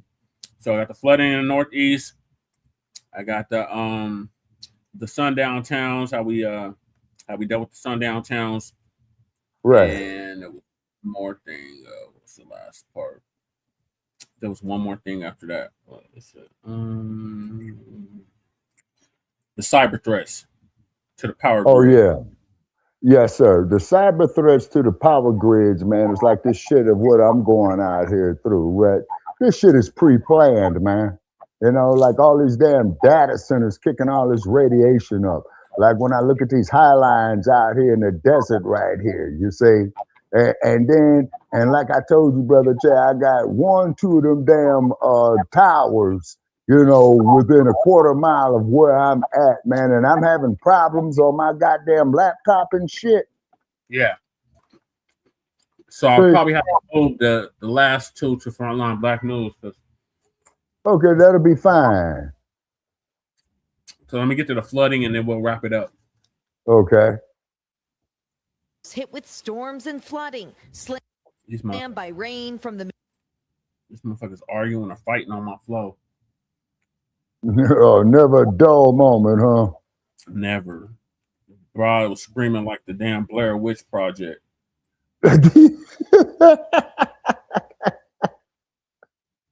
Midwest. Whoa. To the south. Beachgoers surprised by this strong wind churning near Charleston. And in North Carolina, water rising quickly. A state of emergency declared in the Mount Airy area as floods rush through roads and buildings. An overhead view showing the water's reach. Rescuers working through the night, even reaching this car on Pilot Mountain. The wet weekend also causing flooding farther north, rivers overflowing in Virginia, and waterlogged streets in Pennsylvania and New Jersey, with new flood alerts across the New York City region today. While in the Midwest, stormy conditions bringing fierce winds and funnel clouds, and commuters facing a soggy journey today after another wild weather weekend. And it's not just flooded roadways that are causing travel troubles today. Airports are now recovering from more than 11,000 flight cancellations and delays yesterday. Chanel? All right, Emily, thank you. All right, Dylan in for Al this morning. We've got floods, we've got fires, lots of extreme summer weather. Dylan, good morning. Yeah, good morning, guys. We certainly do have it all. Let's start with the fires out west. There are 99 large wildfires. Wow, Right now, most of those in the Pacific Northwest. But this area here is where we could see 20 to 30 mile per hour gusts. So while we will see a front move through that will increase humidity a bit, the wind gusts could still spread the fires that have already developed. And it's not just the danger from the fires burning structures, it's also the air quality, significantly unhealthy air quality, especially up in Spokane, where it is considered very unhealthy right now. But when you get those winds, it pushes it over into Montana and even over into North Dakota. In Bismarck, we have low air quality as well. So if you suffer from respiratory illnesses, you want to stay indoors as much as you can today. Now, on the flip side of the fires, we have this heavy, heavy rain up and down the East Coast. We also have some flash flood warnings in effect because the ground is saturated from recent rain. Then you get these torrential downpours falling at about 1 to 2 inches per hour, and that will lead to some more ponding on the roadways. So careful up and down I-95 from basically Maine right down into Florida, where we could see the potential for another 2 to 3, 4 inches of rain that will lead to some of the flooding. We also have extreme heat advisories, heat warnings all across the Southwest, especially down into Las Vegas, into Phoenix, even interior parts of Southern California. This huge area of high pressure causes sinking air that just creates so much heat. And we're looking for temperatures about 10 to 15 degrees above average, even over into Dodge City. We're looking for a high temperature today of about 100 degrees. Tomorrow, more of the same. Vegas up to 112, Palm Springs 114 degrees. Yes, it's that dry heat, but it is so stifling if you are outside. And this is going to continue to last really all week long. Even up into Denver, we'll be close to 100 degrees by Friday. Guys. All right, Dylan, thank you. Hey, thanks for watching. And don't forget, you can catch the Today Show every morning on NBC or take Today. Damn, boy, he old as hell now. Yeah. Al Roker, goddamn, boy, time don't wait for no motherfucker. Boy, time is cruel. Yeah, I'll stay cool out there. Jesus shut up with 117 yesterday. In the meantime, let's get you caught Yeah. up on what's happening across the Northeast. Showing you a couple different pictures from major cities. We got Westminster, Massachusetts, very rainy. I think what I'm looking at is possibly a river of some type. It's a smaller screen that I'm staring through, but you can tell that the water's starting to rise a little bit. We actually had one flash flood report coming near the Philadelphia area that reported that one river rose of about 5 feet in 47 minutes, given all the heavy rain. For New York City, torrential downpours are imminent. They'll be fairly persistent. You might have a couple of moments where it pulses, but it's the consistency of the rain throughout the morning that's going to make this a little bit more of a prolific flash flood event throughout the better part of this morning and into the early afternoon. For today, it's a level 2 out of 4 threat for flash flooding. It's primarily a cold front that we're tracking. It's a very slow moving cold front as it eventually will exit off of the east coast of the United States. And so because it's slow moving, we have a lot of available moisture. It'll be very persistent with how heavy the rain is. As a matter of fact, we're actually looking at precipitable water values, which essentially all that is just thinking about, let's say you put a sponge under a sink. Precipitable water is how much that sponge could hold or how much the atmosphere can hold. Well, our precipitable water values are about 2.5 inches, which might not sound like a lot, but that's actually almost record breaking for New York City, all-time record breaking. So that just goes to show that these rainfall rates are not going to be something you want to mess with, and it can be blinding rain at times. Quite a few flash flood warnings that are in effect, as I mentioned, but we also have a mesoscale discussion that was issued. This was issued at about 3 o'clock this morning, prompting that we could have anywhere between 2-inch per hour rainfall rates and 2 to 4 inches likely.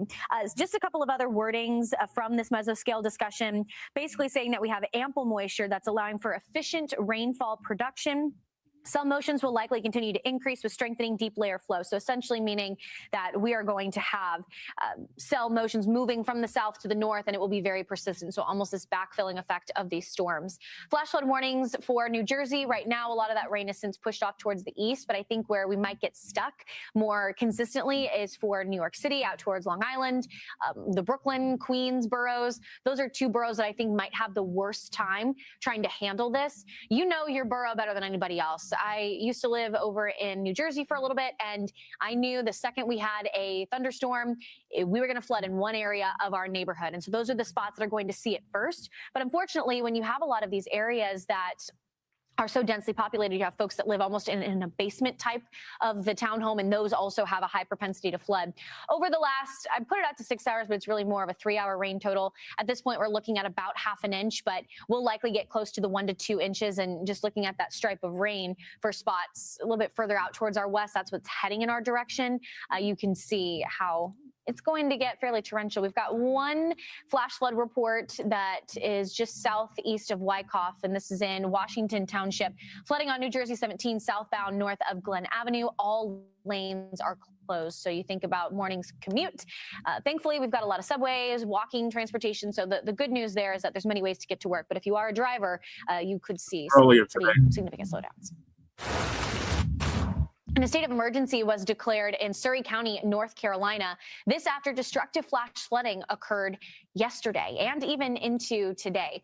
The good news is a lot of this heavy rain is now shifting towards eastern North Carolina, but for yesterday it was in the Mount Airy area where multiple reports of flood rescues and infrastructure damage occurred. That was all as the National Weather Service saw and reported on potentially upwards of 10 inches of rain in some parts of the state. And today it's all this tropical moisture that's also fueling our flash flood threat here across the Northeast, but we still see that compounding for spots along the Southeast. So it's really all the I-95 corridor that's feeling the impacts from this slow-moving cold front.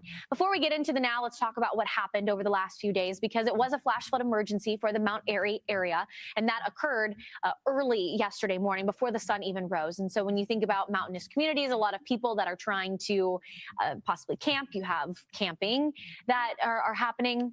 And when that happens and you're maybe asleep overnight and you have dramatic river rises, that's a real concern. Thankfully, no official reports of any fatalities or anything like that. So good news there, but a lot of flash flooding that was reported, a lot of high water rescues, and even in some cases with one report over in Flat Rock that somebody was trapped in their home with water entering inside the home. So it was very quick. This happened in northern North Carolina and southern Virginia. Now, how things are shaping up today. Notice where you see the precipitable water. So this is available moisture. Anywhere where you've got this lighter sky blue all the way to a more navy blue, that is where the atmosphere is just so saturated. That is tropical moisture.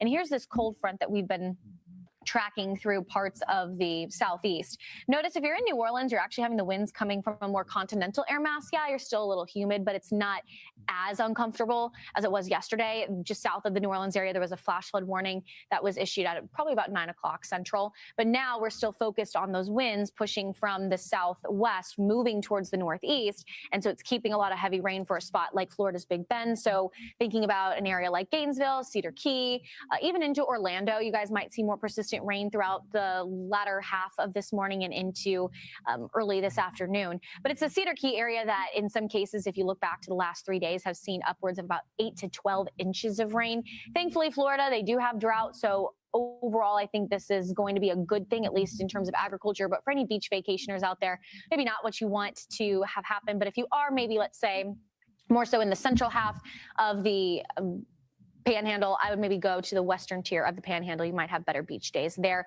Still fairly active radar across parts of eastern North Carolina, but just be prepared that as the daytime heats up, we'll have more sporadic thunderstorms. All right, this is the last one. Okay. The storms sweeping through the Northeast today have also turned deadly. Drivers trapped in flash flooding, trees down on cars, buses, trains. A woman has been killed in Massachusetts, and here's Gio Benitez. Tonight, drivers stalled in high water as another soaking storm wreaks travel havoc from Philly to New York to Boston. In Newark, New Jersey, drivers that risked the deep water stalled out as tractor trailers made waves all around them. Others pushed their dead cars out of the water as crews worked to clear storm drains. Blocked drains brought muddy floods to neighborhoods near Springfield, Massachusetts, too. In Connecticut, water gushing over the gas station's retaining wall, flooding the entire area. The torrential rain was enough to bring down multiple trees around New York's 5 boroughs, this one crushing a car. I thought it was just thunder. Outside Boston, in Plymouth, authorities say a woman sitting on her porch was killed when a gust of wind took down this massive tree. One person was hurt after a tree fell on this commuter train on New York's Long Island, and a tree came down on a Greyhound bus on I-95 in Westport, Connecticut. Thankfully, only a few minor injuries. And David, right now at Newark here, flights have been delayed by about 2 hours, 900 flight cancellations across the country, but it is looking better tomorrow, David. Gio Benitez with us here tonight. Gio, thanks as always. Let's get right to Chief Meteorologist Ginger Z, also with us here tonight. Hi, Ginger. Hi, David. 3.5+ inches of rain broke a daily record in Hartford, Connecticut. But now the Whitecaps on the Hudson tell you we have cleared and the wind has picked up. Let's talk about a place that would love to have some of that rain, and that is the Northern Rockies back to the Pacific Northwest. Air quality alerts are what I want your eye to go to. Seattle and Portland included in this because tomorrow, as the winds shift, some of these big populations are going to be seeing the smoke from these fires. Idaho covered in what could be unhealthy. Check airnow.gov before you head out. And yes, that heat will be building into the 90s. God damn, man, I'm going to be at 112 Ginger Z, degrees. we'll see you first thing in the morning. Thanks, Ginger. Yeah, shit. Yeah, 112 all week. All right. More dangerous weather is spreading across the country, and large swaths of the South, Midwest, and Northeast dealing with heavy rain and flash flooding. All right, I'm about to end it now. All right. Thank y'all for tuning in. Give your closing statement, Shabaka. All right, thank y'all for tuning in here to Shabaka'S Blacc Experience Enhanced, ladies and gentlemen, of Season 12, Episode 10. The air date of this episode is August 4th, 2026. And so we appreciate everybody. And keep in mind, people, there ain't never a dull moment here.